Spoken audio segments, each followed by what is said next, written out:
नमस्कार विद्यार्थी मित्र मैत्रिणींनो, सह्याद्री IAS मध्ये आपल्या सर्वांचं स्वागत आहे। आपण एक सिरीज चालवत आहोत की परीक्षा समजून घेताना। परीक्षा समजून घेताना काय आहे तर नुकताच जो पॅटर्न चेंज झालेला आहे MPSC चा डिस्क्रिप्टिव्ह पॅटर्न जो आलेला आहे त्यामध्ये नेमके कोणते बदल आहेत, त्याच्यातले मूलभूत ज्या शंका विद्यार्थ्यांच्या मनामध्ये असतात प्रिपरेशन सुरू करण्याच्या अगोदर, तर त्यावर आपण एक लेक्चर सिरीज पूर्ण अरेंज केलेली आहे। यामध्ये आपण वेगवेगळ्या विषयावरती चर्चा करत असतो। मागचं जे लेक्चर आहे, मागची जी आपली चर्चा होती ती ऑप्शनल पेपर कसा निवडावा या संदर्भात होती। आज जर तुम्ही ती बघितली नसेल तर नक्की बघा, इकडं तुम्हाला इन्फॉर्मेशन मध्ये त्याची लिंक मिळून जाईल किंवा ह्या व्हिडिओच्या शेवटीकडे तुम्हाला त्याची लिंक मिळून जाईल। आणि चॅनलवर जर तुम्ही नवीन असाल तर नक्की सबस्क्राईब करा। तर आज आपण नेमकं काय करतो आहोत, तर आज आपण उत्तर लेखन हा सर्वांच्या जिव्हाळ्याचा प्रश्न जो आहे आणि बऱ्यापैकी वेळेस जर कोणी विद्यार्थी ऑब्जेक्टिव्ह पॅटर्न वरनं डिस्क्रिप्टिव्हवर शिफ्ट करत असेल किंवा जे विद्यार्थी नव्यानं तयारी करत असेल त्यांच्या सगळ्यांच्या समोर हा एक मोठा यक्ष प्रश्न असतो की आता उत्तर कसं लिहायचं आणि उत्तर लेखनाची सुरुवात कशी करायची। तर या उत्तर लेखनाच्या सरावाच्या संदर्भामध्ये तुमच्या मनामध्ये जे काही प्रश्न असतील त्यावर आज आपण सविस्तर अशी चर्चा करणार आहोत। त्याचसोबत उत्तर लेखन करताना नेमकी कोणत्या स्वरूपाची काळजी तुम्ही घेणं अपेक्षित आहे, त्याचा फायदा काय तुम्हाला होऊ शकतो आणि एकंदरीतच उत्तर लेखनाच्या सरावातनं अंतिम यशापर्यंत जाण्याचा जे काही एक मार्ग आहे तो कसा आहे यावर आपण सविस्तर अशी चर्चा आजच्या या लेक्चरमध्ये करणार आहोत। याच्या व्यतिरिक्त म्हणजे आता मी बहुतांशी जे मी ज्यावेळेस प्रिपरेशन सुरू केलं होतं त्यावेळेस मला जे प्रश्न पडले होते मी त्याचा एक अंदाज घेऊन या लेक्चरची पूर्ण रूपरेषा ठरवलेली आहे। परंतु या व्यतिरिक्तही तुमचे उत्तर लेख म्हणजे पूर्ण ज्यावेळेस आपण लेक्चर संपवल त्यावेळेस तुमच्या मनात याच्या व्यतिरिक्त काही प्रश्न असतील तर तुम्ही ते आम्हाला कमेंट बॉक्समध्ये सांगा। आम्ही पुढच्या लेक्चरमध्ये त्याच्यावरती नक्की चर्चा त्या ठिकाणी करणार आहोत। तर उत्तर लेखन ही गरजेची बाब का होते, कारण की ही पूर्ण परीक्षा जी आहे या परीक्षेचा मूळ जो आहे तो आहे तुम्ही कम्युनिकेट कसं करता, म्हणजे एक्झामिनर सोबत तुमचं कम्युनिकेशन कसं आहे त्याच्या संदर्भामध्ये या पेपरमध्ये या पूर्ण पॅटर्न मध्ये खूप जास्त असं महत्व त्या ठिकाणी आहे। आणि त्यामुळे उत्तर लेखनाचा सराव हा मस्ट आहे। हा केल्याशिवाय तुम्हाला यश मिळणार नाही। कितीही टॅलेंटेड विद्यार्थी असो, कितीही त्याला ज्ञान असो, परंतु त्यानं जर उत्तर लिखाण केलं नाही तर परीक्षेच्या म्हणजे जो परीक्षा हॉलमध्ये तो गोंधळण्याची स्थिती जास्तीत जास्त त्या ठिकाणी असते। सो आता नेमकं उत्तर लेखनाचा सराव म्हणजे काय आणि आजच्या चर्चेत आपण नेमकं कोणते मुद्दे बघणार आहोत ते आपण पहिल्यांदा एकदा ग्लान्स करूया, जेणेकरून तुमच्याही डोक्यात राहील की या पर्स्पेक्टिव्ह मध्ये याच्यात चर्चा होणार आहे। सगळ्यात पहिले आपण बघणार आहोत की उत्तर लेखन नेमकं कधी चालू करायचं आहे। बहुतांश विद्यार्थ्यांच्या मनामध्ये हा सगळ्यात पहिला प्रश्न असतो की आता मी अभ्यासाला सुरुवात करतो आहे, UPSC असो किंवा MPSC असो, प्रत्येक विद्यार्थ्याच्या मनामध्ये हा प्रश्न असतोच की मी आता अभ्यास करायला सुरुवात करतो आहे, तर आता मी नेमकं वाचन तर करतोय परंतु आता मी लिहू काय, कसं लिहू, काय लिहू आणि नेमका कधी लिहायला सुरुवात करावी, म्हणजे फर्स्ट रिडिंगला करावी, नोट्स बनवल्यावर करावी की नोट्स मी सेकंड रिडिंगला आपण त्या ठिकाणी सुरुवात करावी, या संदर्भामध्ये तुमच्या मनात काही शंका असतील त्याच्यावर आपण चर्चा करू। त्यानंतर उत्तर लिखाण करताना काय काळजी घ्यायची आहे, नेमक्या कोणत्या स्वरूपाच्या गोष्टी तुम्हाला ध्यानात ठेवून हे उत्तर लेखन करायचं आहे यावर देखील आपण चर्चा त्या ठिकाणी करणार आहोत। त्याच्यानंतर उत्तर कसं तपासावं। आता तुम्ही म्हणाल सर आम्ही तर काही टीचर नाहीये, मग तुम्ही ह्याच्यावर का बोलता, हा तर तुमचा विषय आहे, तुम्हाला माहित असणं सफिशियंट आहे की उत्तर कसं तपास। तर मला आयडिया आहे की हा व्हिडिओ जे बघतायत त्याच्यामध्ये बहुतांश लोकांना कदाचित तो ऍक्सेसही नसेल की कोणी त्यांचं उत्तर तपासून देईल। तर अशा परिस्थितीमध्ये तुम्हाला उत्तर कसं तपासावं आपलं याच्याकरता एक काही ठोकताळा असायला हवा। कारण सुरुवातीच्या काळामध्ये एक आपल्या मनात भीती असते, ती भीती काय असते की आता मी ज्यावेळेस उत्तर लिहितो आहे तर हे खरंच त्या प्रश्नाच्या डिमांडला फुलफिल करता आहे का, किंवा मी हे जर उत्तर माझ्या सोबतच्या विद्यार्थी मित्राला मैत्रिणीला दाखवलं तर ते माझ्यावर हसणार तर नाही. माझ्या सिनियर्सला दाखवलं, म्हणजे जे काही तिथं अभ्यास करतायत, तुम्ही एखाद्या लायब्ररीत आहात, कोचिंग क्लासमध्ये आहात, तिथं जे विद्यार्थी पहिल्यापासून अभ्यास करत आहेत त्यांना जर दाखवलं तर त्यांना काही प्रॉब्लेम, तर ते आपला मजाक तर करणार नाही ना. अशा स्वरूपाच्या अनेक प्रकारच्या भीती आपल्या मनामध्ये त्या ठिकाणी असतात. आणि त्यातनं एक गोष्ट होती, एक तर आपण उत्तरच लिहित नाही आणि लिहिलं तरी ते तपासायला देण्यात आपण कचरत असतो. जर तुम्ही सुदैवाने तुम्हाला टीचर्सचा ऍक्सेस असला तर तुम्ही त्यांना त्या ठिकाणी डायरेक्टली बोलू शकता किंवा त्यांना दाखवू शकता. टीचर जवळ जाणं कधीही त्या पातळीवर बघितलं तर थोडंसं कम्फर्टेबल असतं, कारण की तुम्हाला आयडिया असते की आपल्याला जज करणार नाहीयेत. आता कधी कधी हा देखील गैरसमज त्या ठिकाणी आपला तुटत असतो. सो उत्तर कसं तपासावं हे याकरिता आपण बोलणार आहोत की तुम्ही सुरुवातीच्या टप्प्यात जर तुम्हाला भीती असेल, तुम्हाला जर शंका असेल की हे दाखवावं का नाही, तर तुम्ही स्वतः देखील काही एका ठोकताळ्यामध्ये बसून हे उत्तर खरंच त्या प्रश्नाला जस्टिफाय करत आहे का, त्याचं उत्तर व्यवस्थित देत आहे का, ती एक फ्रेमवर्क ते मॅच करत आहे का, यावर देखील आपण बोलणार आहोत. अर्थात उत्तर लिखाणाचे फायदे काय आहेत, जनरली सगळ्यांना माहीत असलेले फायदे आहेत, त्यावर देखील आपण चर्चा करूयात. त्याच्यानंतर उत्तर लिखाणाचा सराव आणि प्रत्यक्ष परीक्षा देताना नेमका काय त्यामधला संबंध आहे, कधी ते खरंच त्या म्हणजे उत्तर लिहिताना जी आपण परिस्थिती अनुभवतो, ज्या प्रकारे उत्तर लिहितो तेच तिथं रिफ्लेक्ट होऊ शकतं का, हा एक तुमच्या जनरली मनामध्ये प्रश्न असतो. आता मी ज्यावेळेस उत्तर लिखाण करायचो आणि मेन्स देताना एक्झाम हॉलमध्ये उत्तर लिहायचो त्यावेळेस देखील मला ह्या गोष्टी जाणवलेल्या आहेत, त्याच मी तुमच्यासोबत शेअर करणार आहे. शेवटचं आहे उत्तर लिखाणाचं नेमकं फलित काय आहे, या पूर्ण प्रोसेसमध्ये आपल्याला नेमकं काय मिळणार आहे यावर देखील आपण चर्चा करणार आहोत. तर सुरुवातीला जो सगळ्यांच्या मनामध्ये आज प्रश्न असेल की सर हे सर्व ठीक आहे पण आम्ही उत्तर लिखाण कधी करावं, कधी सुरू करू. मी आज पेपर वाचायला सुरुवात केली तर मी आत्ता लगेच सकाळी पेपर वाचला आणि संध्याकाळी पेपरच्या वरती एखादा प्रश्न घेऊन तो लिहायला हवा का, किंवा मी आता एनसीईआरटी वाचतो आहे, एनसीईआरटी वाचून झाले की मला लगेच उत्तर लिहिणं गरजेचे आहे का, की मी वीकेंडलाच उत्तर लिहू, किंवा मी पूर्ण प्रोसेसच्या कोणत्या टप्प्यावरती उत्तर लिहायला सुरुवात केली पाहिजे. आता आयडियली मी तुम्हाला सजेस्ट करेल की सुरुवातीला तुम्ही काय करा की ज्यावेळेस एनसीईआरटी वाचता आहेत, नव्यानं पेपर वाचता, आता तुम्ही ज्यावेळेस नवीन पेपर वाचाल त्यावर देखील आपण या सिरीजमध्ये लेक्चर घेणार आहोत की पेपर नेमका का वाचावा, कसा वाचावा आणि त्यातनं काय घ्यायला हवं, हे आपण याच्यावर देखील चर्चा पुढच्या लेक्चरमध्ये करणार आहोत. तर ज्यावेळेस तुम्ही पेपर वाचता सुरुवातीच्या फेजमध्ये, आता मला सुरुवातीला हिंदू वाचायला 3 तास लागायचे आणि भरपूर जणांना 3, 4, 3.5 असे तासच लागतात सुरुवातीच्या फेजमध्ये. जर तुमचं एक एज्युकेशनल बॅकग्राऊंड हा जर ज्या स्वरूपाचा आहे ते देखील त्याच्यावर इम्पॅक्ट करतच, परंतु जनरली ऑन अन ॲव्हरेज सर्वांकरता हिंदू वाचणं हे त्यातल्या त्या टफ त्या ठिकाणी असतं. तर मग सुरुवातीला तुम्ही म्हणाल सर 3 तास हिंदू वाचतोय, त्याच्यानंतर 3 तास एनसीईआरटी वाचतोय, नंतर माझ्याकडे एनर्जीज नाही, मी काय उत्तर लिहिणार आहे, हाही तुमचा कन्सर्न असू शकतो. दुसरा कन्सर्न असू शकतो की सर आता क्लास पण करतोय, क्लास करता पण काही टाइम जातो आहे आमचा 2-4 तास जे काय असेल ते, आणि मग परत बाकीचे क्लासेस आहेत, तर मग आता त्याच्यात आम्ही कसं हे मॅनेज करायचं. तर सुरुवातीच्या टप्प्यावर मी तुम्हाला सजेस्ट करेल की एक महिना ज्यामध्ये तुमचे एक बेसिक एनसीईआरटीज रीडिंग चालू आहे, तुम्ही पेपर वाचत आहात आणि जर कुठं क्लास करत असाल तर क्लास, या सगळ्यांच्या सोबत काय करायचं की दिवसाच्या शेवटाकडं एक 10 मिनिटं तुम्ही एक ब्रेनस्टॉर्मिंग करायची की दिवसभरात आपण काय काय वाचलेलो आहोत, आणि म्हणजे डोळे मिटायचे आणि सिक्वेन्स वाईज आठवायचे की आपण कोणते कोणते मुद्दे वाचले आहेत, कोणते कोणते. एक तर यात तुमचा 2 फायदा होतील, एक तुमचं रिव्हिजन होईल, दुसरं सुरुवातीच्या टप्प्यामध्ये तुम्हाला समजत नाही की खरंच आपण अभ्यास करतो आहोत का, कारण वेळच इतका फास्ट निघून जात असतो. तर तुम्हाला तो एक फायदा होईल की तुमच्या लक्षात येईल की अरे हा आज आपण दिवसभरात इतकं काहीतरी वाचलं आहे, चा आउटपुट काय आहे ते तुमच्या लक्षात येईल.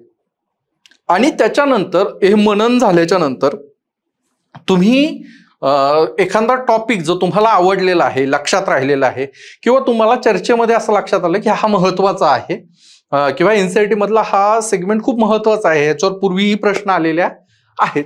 तर अशा वेळेस काय करायचं की सुरुवातीच्या 1 महिन्याकरता तुम्ही जे वाचलंय त्याची एक करोलरी, त्याचं एक सारांश असं तुम्ही लिहून घेणं गरजेचं आहे.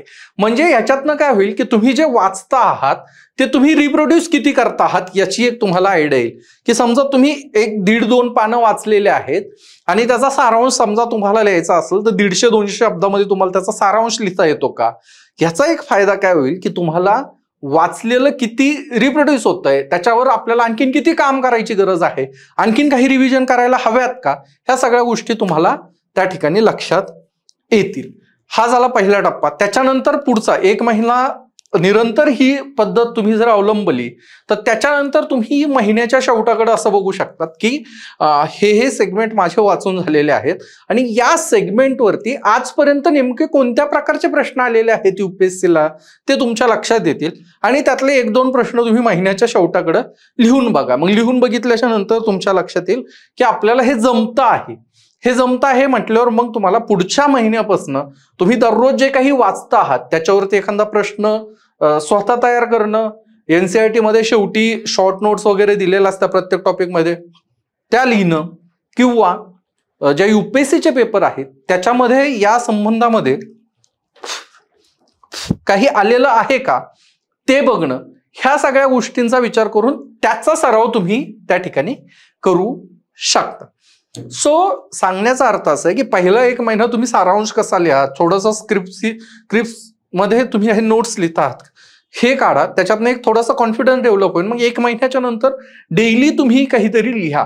एक 100-150 शब्द सुरुवातीला लिहाल, नंतर त्याचे 200-300 होतील, नंतर असे शब्द मर्यादा देखील तुमची वाढत त्या ठिकाणी जाईल. 1-2 महिने झाले, 2 महिने 3 महिने झाले, त्याच्यानंतर तुमचा ऑप्शनल चालू होईल किंवा तुम्ही ऑप्शनलचा अभ्यास सुरू करा.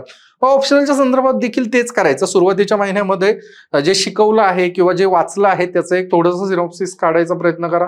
त्याच्यानंतर पुढच्या स्टेजमध्ये परत जाऊन त्याचे आलेले PYQs बघा आणि त्याचे उत्तरं लिहा.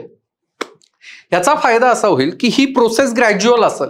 तुम्ही जर म्हटलात की मला आजच्या आज बसायचं आहे आणि हे पूर्ण लिहायचं आहे तर मग ते तुम्हाला पॉसिबल त्या ठिकाणी नाहीये किंवा त्याच्यात मग तुमचा परत कॉन्फिडन्स लो होतो किंवा आपल्याला जमतच नाही अशा स्वरूपाची आपली एक धारणा त्या ठिकाणी निर्माण होते. सो ते टाळण्याकरिता तुम्ही ही ग्रॅज्युअल प्रोसेस जी मी आता तुम्हाला सांगितलेली आहे ती अडॉप्ट करण्याचा प्रयत्न करा. नक्कीच तुम्हाला त्याचा फायदा होईल. मला देखील सुरुवातीच्या काळामध्ये या प्रकारचे प्रश्न भेडसावले होते की मला पण वाटायचं की आपल्याला हे काही जमत नाहीये, आपल्याला ह्याचं उत्तर लिहिता येत नाही. मग मी त्यावर विचार केला की आपल्याला हळूहळू शिकावं लागेल. डायरेक्टली ते नियर टू इम्पॉसिबल आहे. तुम्ही सडनली याल आणि काहीतरी तुम्ही करू शकाल, म्हणजे तुम्ही डायरेक्टली लिहायला सुरुवात कराल. अनलेस अँड अंटिल तुमचं बॅकग्राऊंड काय आहे तसं किंवा तुम्ही ग्रॅज्युएशन मध्ये त्या स्वरूपाचा अभ्यास केलेला असेल तर ते त्या ठिकाणी पॉसिबल आहे. ह्याच्यानंतर पुढचा जो मुद्दा आहे तो आपण बघूयात की उत्तर लिखाण करताना नेमकी तुम्ही कोणती काळजी त्या ठिकाणी घेतली पाहिजे. आता याच्यामध्ये उत्तर लिखाण करताना सगळ्यात महत्वाचं आहे, हे परत आपण हे पॉइंट्स देखील डिटेलमध्ये बघणार आहोत. एक पहिला पॉइंट आहे की प्रश्न तुम्हाला समजून घेणं गरजेचं आहे. जर तुम्हाला प्रश्नच समजला नाही तर तुम्ही त्याचं उत्तर काही लिहू शकणार नाही आणि जर तुम्ही त्याचं प्रश्न न समजून घेता उत्तर लिहिलं तर त्याचं फायनल आउटपुट काय होणार, तर त्याचं फायनल आउटपुट असं असणार की तुमचं उत्तर हे भरकटलेलं असेल आणि जितके गुण तुम्हाला अपेक्षित आहेत तितके गुण तुम्हाला त्या ठिकाणी मिळणार नाही. त्याच्यानंतर तुमचं जे सादरीकरण आहे, तुम्ही ज्या प्रकारचं उत्तर लिहित आहात त्यात एक नीटनेटकेपणा असणं अपेक्षित आहे. त्या नीटनेटकेपणातून जे समोरची जी एक्झामिनर आहे, इव्हॅल्युएटर आहे, त्या व्यक्तीला देखील ती गोष्ट स्पष्ट त्या ठिकाणी समजायला हवी.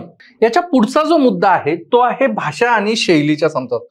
भाषा आणि शैली म्हणजे काय, तर तुम्ही कोणत्या प्रकारचं लिखाण करता, तुमच्या लिखाणाची शैली काय आहे, ती त्या विषयाच्या अनुषंगिक आहे का, त्या विषयाला अभिप्रेत असलेल्या चौकटीमध्ये तुम्ही लिखाण करता आहात का, हे देखील तुम्हाला बघणं गरजेचं आहे. आता भाषेच्या संदर्भात काही पूर्वग्रह असतात, त्यावर आपण बोलूयात की नेमकं भाषा कशी असायला हवी, त्यावर देखील आपण चर्चा करूयात. त्याच्यानंतर स्वतःची शैली विकसित करणं म्हणजे काय, ते देखील आपण याच्यामध्ये बघणार आहोत. आणि काही एक कॉमन मिस्टेक्स आहेत, सर्वसामान्य अशा चुका आहेत की ज्या बऱ्याच वेळा आपल्याकडनं घडत असतात, कळत नकळत घडत असतात.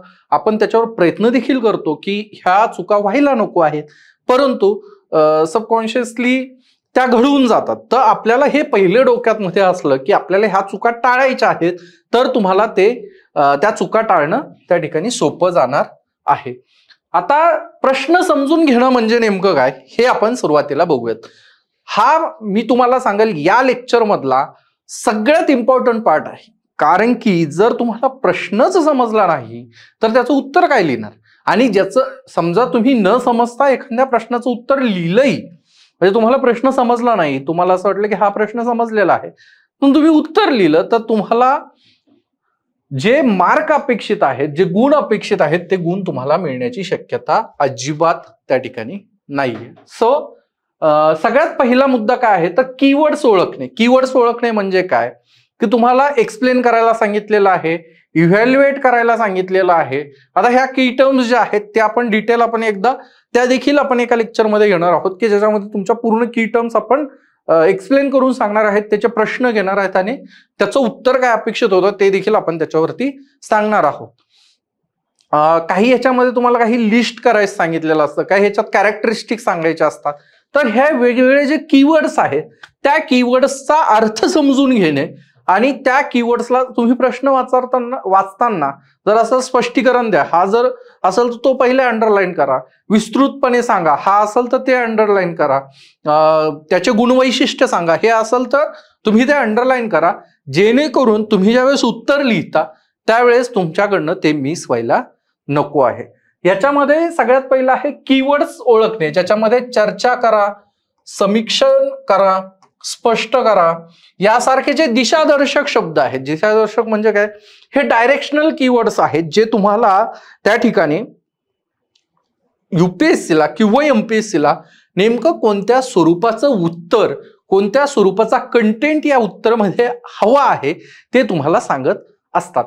काय होतं की कधी कधी कारणे द्या असा प्रश्न येतो आणि आपण त्याला काय करत बसतो, स्पष्ट करत बसतो. किंवा कधी कधी सांगितलेलं असतं क्रिटिकली इव्हॅल्युएट करा आणि आपण त्याचे वैशिष्ट्य सांगत बसतो. सो हे मिसमॅच व्हायला नको आहे आणि हा मिसमॅच झाला की तो तुमच्या गुणावर रिफ्लेक्ट होणार आहे, हे देखील विसरता कामा नये. त्याच्यानंतर प्रश्नाचे विभाजन करा. जनरली तुम्ही युपीएससीचे पेपर बघितलेले असतील, एमपीएससीचा अजून झालेला नाही, पहिलाच अटेम्प्ट आहे. सो युपीएससीचे प्रश्न तुम्हाला त्याकरता एक मार्गदर्शक त्या ठिकाणी आहेत.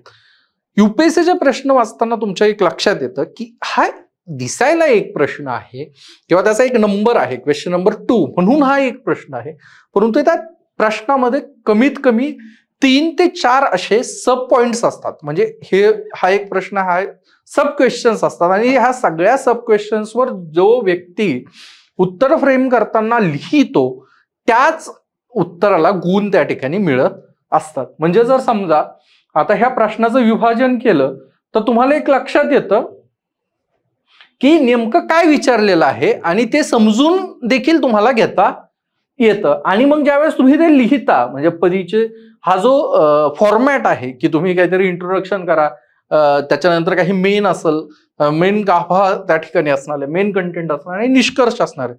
तर ह्या फ्रेमवर्क मध्ये बसवताना देखील तुम्हाला तो पूर्ण प्रश्न डायसेक्ट केलेला असला की तुमच्या ते लगेच लक्षात येईल की काहीतरी मिस तर होत नाहीये. आणि उत्तराची सुरुवात करताना देखील, तुमच्या इंट्रोडक्शन मध्ये देखील त्या 4ही सब क्वेश्चन्सला ऍड्रेस करता येतं का याकडे देखील लक्ष द्या. आता तुम्ही म्हणाल सर हे खूप कॉम्प्लिकेटेड होतंय, तुम्ही जे सांगतायत हे आम्हाला मान्य आहे, परंतु हे आता आम्हाला लगेच कसं कळणार. तर अर्थातच मी जे सुरुवातीला सांगितलेलं आहे की हळूहळू ही प्रोसेस डेव्हलप होणार आहे. कोणीच एका दिवसात उत्तर लिहू शकत नाही.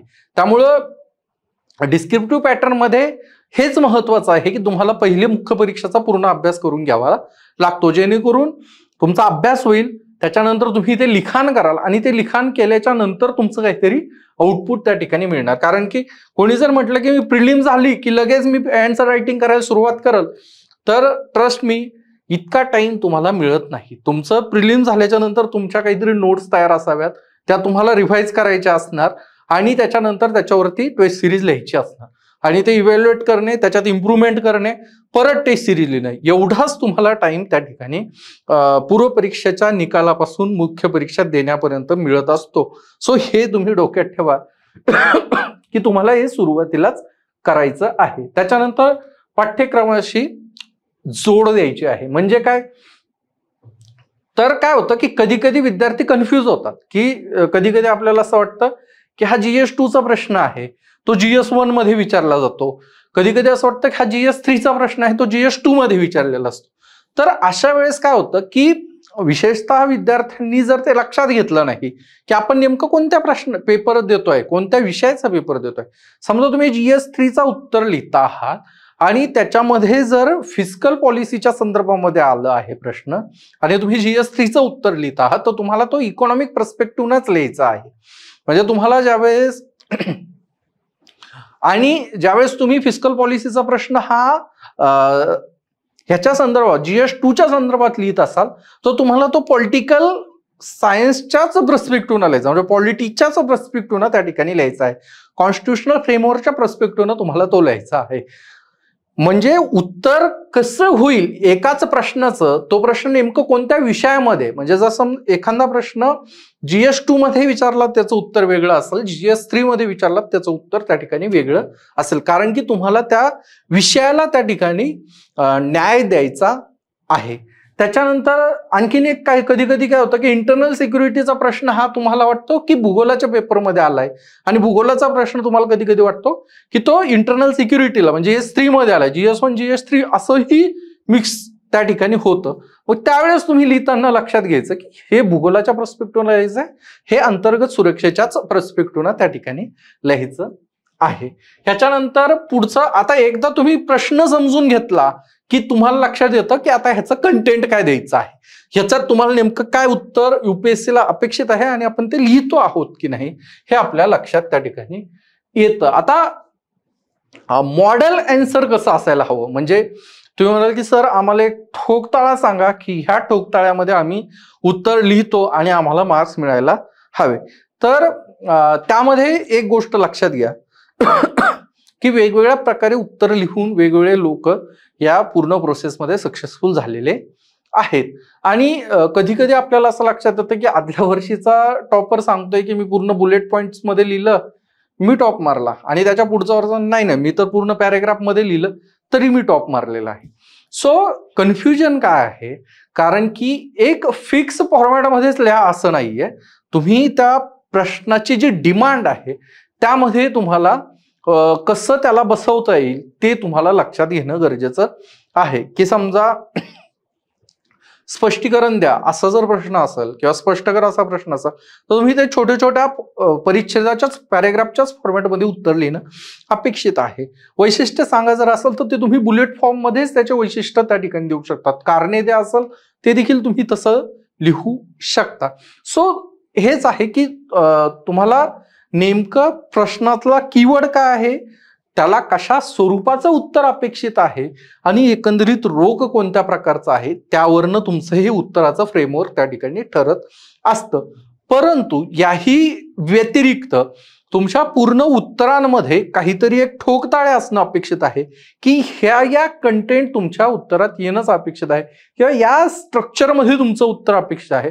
त्यामध्ये बेसिक स्ट्रक्चर जे आहे ते आहे की एक तर तुम्हाला इंट्रोडक्शन त्या ठिकाणी करायचं आहे की प्रश्नात कोणता कीवर्ड्स असेल त्याची डेफिनेशन सांगणं किंवा त्याच्या संदर्भामध्ये तुमच्याकडे काही आकडेवारी असेल तर ती आकडेवारी सांगणं, अशा स्वरूपाच्या गोष्टी तुम्हाला परिचयामध्ये त्या ठिकाणी सांगणं अपेक्षित आहे. आता समजा पहिला जो मुद्दा आहे की थोडक्यात विषयाशी संबंधित ज्या गोष्टी आहेत त्या तुम्हाला त्या ठिकाणी सांगणं अपेक्षित आहे. आता विषयाशी संबंधित नेमक्या कोणत्या गोष्टी सांगू शकता तुम्ही, तर एखादा घटक आहे, कॉन्स्टिट्युशनल मोरॅलिटी आहे, तर कॉन्स्टिट्युशनल मोरॅलिटीच्या संदर्भामध्ये नेमकं कोणत्या जजमेंटमध्ये बोलण्यात गेलेलं आहे, कोणत्या केसमध्ये हे ऑब्झर्वेशन्स त्या ठिकाणी आलेले आहेत. राईट टू प्रायव्हसी असेल तर राईट टू प्रायव्हसी कधी सांगितलं गेलेलं आहे, किंवा FRBM ऍक्ट संदर्भात प्रश्न असेल तर तो ऍक्ट कोणत्या इयरचा आहे, जर प्रश्नामध्ये दिलं नसेल तर त्याचं इयर मेन्शन करणं, किंवा त्याच्यातले जे बेसिक फीचर्स आहेत की ज्याच्यावरती तो प्रश्नाचं उत्तर डिपेंड असणार आहे ते तुम्ही इंट्रोडक्शन मध्ये सांगितलं तर तो एक इम्पॅक्ट जो आहे इव्हॅल्युएटरवर एक खूप चांगला असा त्या ठिकाणी पडत असतो. म्हणजे आता जो इंट्रोडक्शन आहे त्याच्यामध्ये नेमकं काय काय येऊ शकतं, संकल्पना येऊ शकते. ती संकल्पना म्हणजे त्या जी काही संकल्पना त्या प्रश्नामध्ये दिलेली आहे तिची व्याख्या तुम्ही त्या ठिकाणी करू शकतात, काही फॅक्ट्स तुम्ही त्या ठिकाणी सांगू शकतात, किंवा अलीकडच्या काळामध्ये जर एखादी घटना त्या ठिकाणी घडलेली असेल तर तुम्ही ती देखील मेन्शन त्या ठिकाणी करू शकता. समजा आता तुम्हाला मिडल ईस्टच्या संदर्भामध्ये एखादा प्रश्न आलेला असेल तर त्यावेळेस तुम्ही ज्यावेळेस उत्तर लिहाल मध्य पूर्वेच्या संदर्भामध्ये, तर रिसेंट काळामध्ये तिकडं काय झालेलं आहे ते तुमच्या उत्तराच्या सुरुवातीला आलं तर एक तो सरप्राईज एलिमेंट असतो आणि एक्झामिनरला देखील माहीत होतं की ह्या विद्यार्थ्याला याची अवेअरनेस आहे आणि हा विद्यार्थी अभ्यासातला आहे. सो तुमचं इंट्रोडक्शन त्या एक्झामिनरला त्याने ह्या प्रश्नाचं उत्तर पूर्ण किती गांभीर्यानं वाचावं, किती गांभीर्यानं तुम्हाला गुण द्यावेत हे ठरवणारं त्या ठिकाणी असतं. त्याच्यानंतर सेकंड पार्ट जो येतो तुमच्या उत्तराचा तो आहे तुमचा मुख्य भाग जो आहे, त्याला तुम्ही गाभा असं त्या ठिकाणी म्हणू शकता. त्यामध्ये विशेषतः उपशीर्षकासह उत्तर अपेक्षित असं व्यवस्थित असं लिहिणं गरजेचं आहे.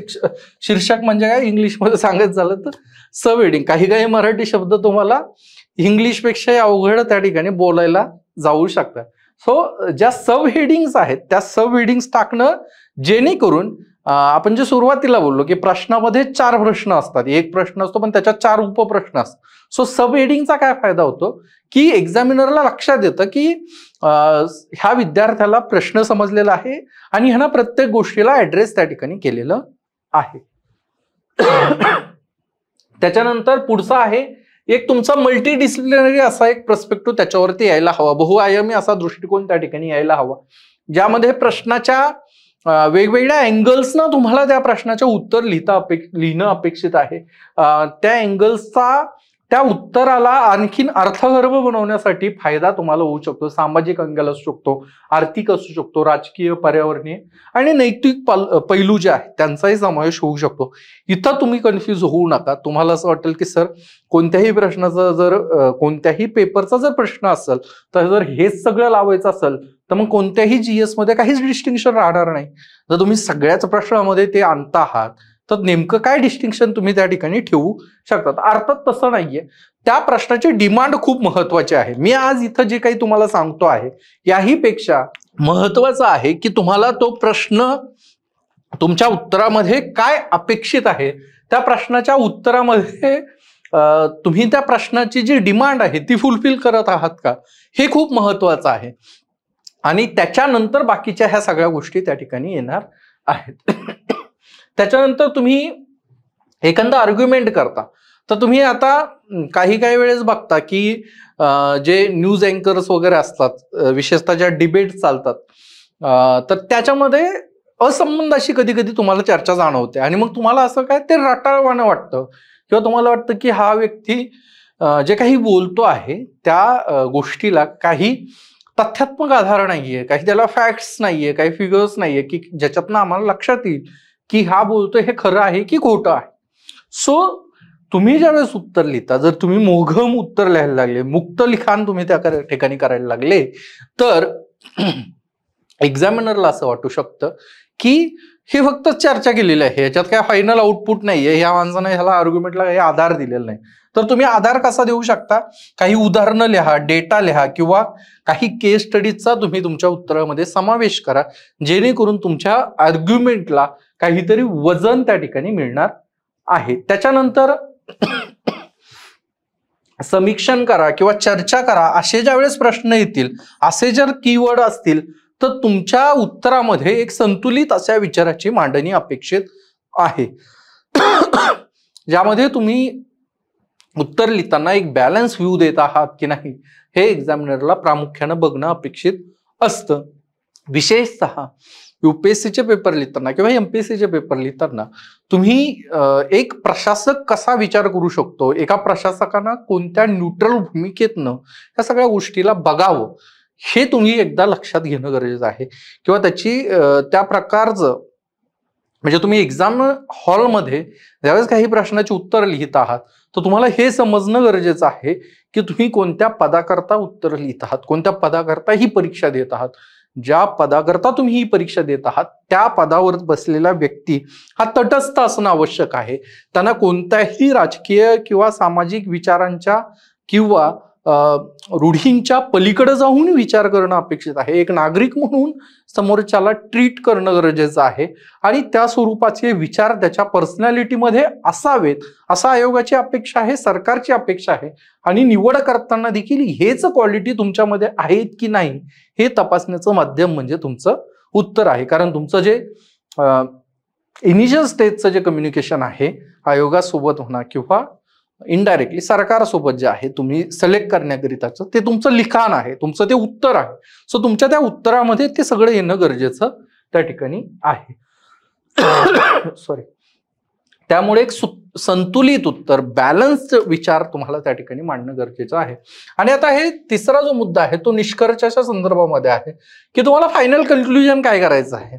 बऱ्यापैकी वेळेस एक विद्यार्थ्यांच्या मध्ये ठोकताळ असतो की आपल्याला सगळं पॉझिटिव्ह लिहायचं आहे. असं काही नाही. तुम्हाला रॅशनल काय आहे ते लिहिणं अपेक्षित तुमच्याकडनं आहे. आणि विशेषतः निष्कर्ष करताना तुम्ही मुख्य मुद्द्याला संक्षिप्तपणे मांडू शकता किंवा त्या परिस्थितीतनं पुढे जाण्याकरिता काय करणार म्हणजे वे फॉरवर्ड काय असणार आहे, पुढे जाण्याचा मार्ग काय असणार आहे ते देखील तुम्ही तुमच्या उत्तरामध्ये सजेस्ट करणं अपेक्षित आहे. ज्यावेळेस तुम्ही अधिकारी म्हणून जात आहात तर त्या अधिकारी म्हणून जाण्याला एक जो आधार आहे तो म्हणजे तुम्ही प्रॉब्लेम सॉल्व्हर असलं पाहिजेत. म्हणजे तुम्ही ज्यावेळेस एखाद्या जिल्ह्याचे कलेक्टर होता तुम्हाला तुमच्याकडे जो प्रश्न घेऊन येणार आहेत त्या प्रश्नाचं तुम्हाला उत्तर देणं अपेक्षित आहे. तुम्ही त्याचे प्रश्न सोडवणं गरजेचं आहे आणि भविष्यात हे प्रश्न व्हायला नकोत याकरता देखील तुमच्या डोक्यामध्ये काहीतरी एक फ्रेमवर्क असणं अपेक्षित आहे.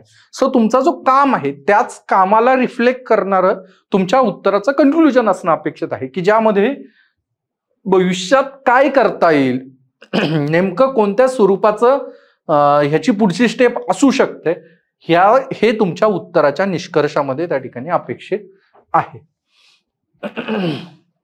ह्याच्या पुढचा जो मुद्दा आहे तो वेळेच्या व्यवस्थापनाच्या संदर्भामध्ये आहे. कारण की बऱ्यापैकी विद्यार्थ्यांना हा समस्या आहे.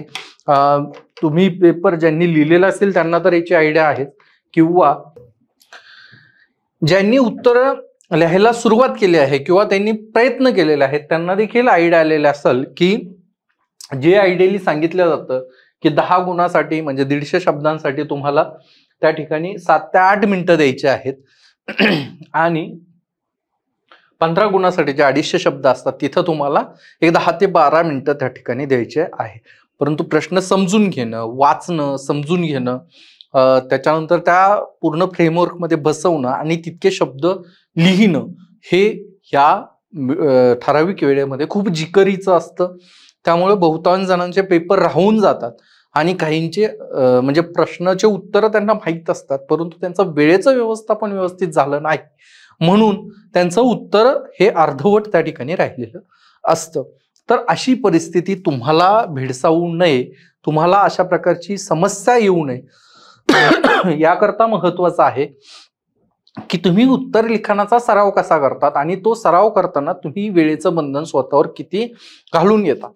तुम्ही ज्यावेळेस टेस्ट लिहित आहात किंवा एखादा पेपर लिहितात, आता बऱ्यापैकी वेळेस काय होतं विद्यार्थी एक्झामचा जो टाइम दिलेला आहे मॉक टेस्ट करता किंवा टेस्ट सिरीज करतात त्यामध्ये ते येत नाहीत, ते पेपर घेऊन जातात आणि स्वतः लिहून मग ते आम्हाला सबमिट करतात.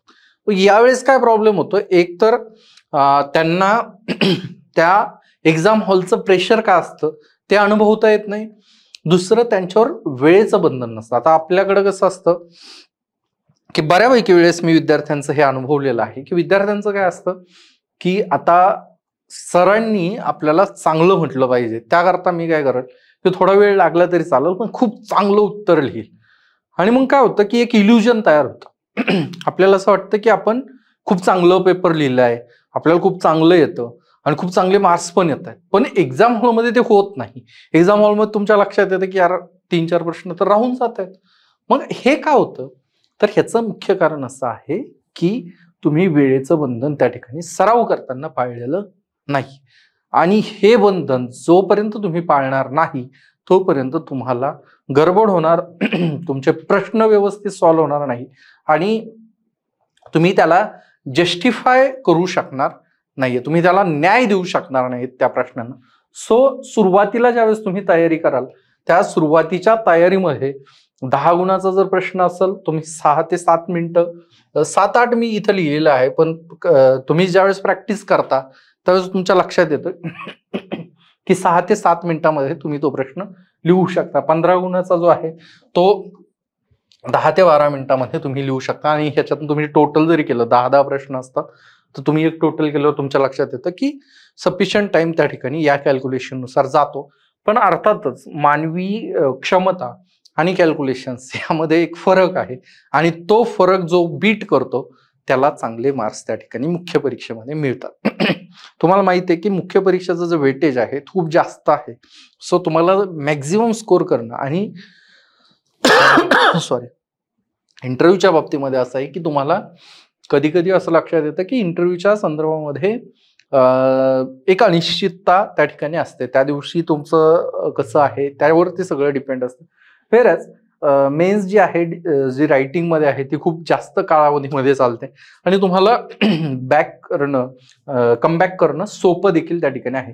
त्यामुळं जास्तीत जास्त सराव करा. सराव करताना ह्या वेळेचं बंधन पाळा जेणेकरून तुमचं एक्झाम हॉल प्रेशर कमी होईल आणि एक्झाम हॉलमध्ये तुम्ही व्यवस्थित प्रश्नाची उत्तरं लिहू शकाल. त्याच्यानंतर तेच आहे की मॉक टेस्टच्या वेळेस तुम्ही वेळेचं नियोजन करण्याची तयारी करा, ती तुम्ही करून घ्या आणि वेळेचं नियोजन व्यवस्थित लावा. त्याच्यानंतर वेळेचं व्यवस्थापन लावण्यासाठी तुम्हाला दररोज थोडंफार लिखाण करणं गरजेचं आहे. बऱ्यापैकी वेळेस वेळेच्या नियोजनावर बोलताना मला विद्यार्थ्यांकडनं काही गोष्टी जाणवल्या. त्यांचं असं म्हणणं आहे की सर माझी लिखाणाची स्पीड कमी आहे त्यामुळं मला वेळ पुरत नाही. पण मी तुम्हाला सांगतो की तुमच्या लिखाणाची स्पीड हे तुमचं उत्तर कंप्लीट करणं किंवा इनकम्प्लीट राहणं ह्याकरता कारणीभूत नाहीये. तुम्ही त्या विषयावरती पहिले किती विचार केलेला आहे, तुमची त्या विषयावरचं ब्रेनस्टॉर्मिंग झालेलं आहे का, तुम्ही त्या प्रश्नाला किंवा त्या इश्यूजला वेगवेगळ्या अँगल्सना बघितलेलं आहे का, हे खूप डिफाईन्ड करतं की तुमचं उत्तर वेळेत कंप्लीट होणार आहे की नाही. समजा अगेन आपण समजा फेडरल इश्यूजवर आपण एकदा बोलूया की ज्यामध्ये वॉटर डिस्प्यूटच्या संदर्भामध्ये प्रश्न UPSC विचारते. आता तुम्ही जर एक्झाम हॉलमध्ये जाऊन विचार करणार असाल किंवा एक्झाम हॉलमध्ये रिकॉल करणार असाल की नेमकं वॉटर डिस्प्यूट कोणत्या कोणत्या राज्यात आहे, त्याचा मेन प्रॉब्लेम काय आहे, कोणत्या आर्टिकलमध्ये ते सांगितलेलं आहे की वॉटर डिस्प्यूट कोणत्या कायद्यानं केला जाईल, त्याच्याकरता कोणता कमिशन नेमलं होतं का, हा जर विचार तुम्ही एक्झाम हॉलमध्ये कराल तर तुमच्या विचारांची जी गती आहे तीच तुमच्या लिखाणाची गती त्या ठिकाणी असते. सो ही लिखाणाची जी गती आहे ती तुम्ही कशी मॅच करणार, तर लिखाणाची गती ही तुमच्या विचारांच्या गतीवर अवलंबून असते आणि तुम्ही जितके फास्ट विचार करू शकतात, तुम्ही जितकं चांगलं विचार त्या ठिकाणी केलेले अगोदर केलेलं असाल तसंच तुमच्या ह्याच्यामध्ये त्याचं रिफ्लेक्शन तुम्हाला दिसल, उत्तर लिखाणाच्या स्पीडमध्ये दिसल. त्यामुळं कधीही विचार करताना लिखाणाच्या स्पीडपेक्षा तुम्ही विचार करा की तुमच्या विचारांची गती किती आहे. आणि विचारांची गती ही काय सडनली वाढत नाहीये, विचारांची गती वाढवणं हीच ही पूर्ण प्रोसेस आहे. विद्यार्थ्यांना कधी कधी हे लक्षात येत नाही की फक्त पाठांतराची ही परीक्षा नाहीये, फक्त 10 पुस्तकं वाचण्याची ही परीक्षा नाहीये. ही परीक्षा आहे की तुम्ही तुमचं विचार शक्ती किती वाढवता, तुम्ही एखाद्या गोष्टीला किती वेगवेगळ्या अँगल्सना बघता आणि त्या संदर्भामध्ये विचार करता आणि ते तुम्ही योग्य शब्दांमध्ये कन्साइज फॉर्मॅटमध्ये तुमच्या उत्तरामध्ये तुमच्या पेपरवरती लिहू शकता का, ह्याची ही परीक्षा आहे. आणि ज्याची जास्त विचारगती त्यालाच चांगले मार्क्स मिळू शकतात, त्यालाच त्याचा पूर्ण पेपर करता येणार आहे. सो ब्रेनस्टॉर्मिंगवर तुम्ही भर दिला पाहिजे. ब्रेनस्टॉर्मिंग करताना काय केलं पाहिजे तर वेगवेगळ्या प्रकारच्या त्याच्यामध्ये क्लुप्त्या आहेत, ज्याच्यामध्ये तुम्ही दिवसभराचं अनालिसिस बघणं, मनन करणं, चिंतन करणं, एखाद्या विषयावरती लिहिताना त्याचे फ्लो चार्ट बनवून त्याच्यातनं मग लक्षात घेणं की ह्या अँगलनं हा विचार होऊ शकतो आणि ते व्हिज्युअलाइज करणं, जेणेकरून एक्झाम हॉलमध्ये तुम्हाला त्या गोष्टी पटापट आठवतील आणि तुमच्या हाताची जी गती आहे ती त्या विचारांसोबत फास्टमध्ये होणार आहे. त्याच्यामुळं शेवटचा मुद्दा महत्वाचा ठरतो की ज्यावेळेस तुम्ही अभ्यास करता त्यावेळेस तुमचं एक टार्गेट असलं पाहिजे. आय नो दॅट की युपीएससी मध्ये सरप्राईज एलिमेंट असतो. प्रत्येक वर्षी आपल्याला माहित नाही की कोणत्या प्रकारचा प्रश्न येणार आहे.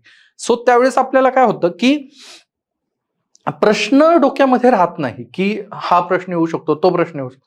सो तुम्हाला एक बेसिक आयडिया असते की काही थीम्स आहेत की ज्या थीम्सवर प्रश्न येणार आहे.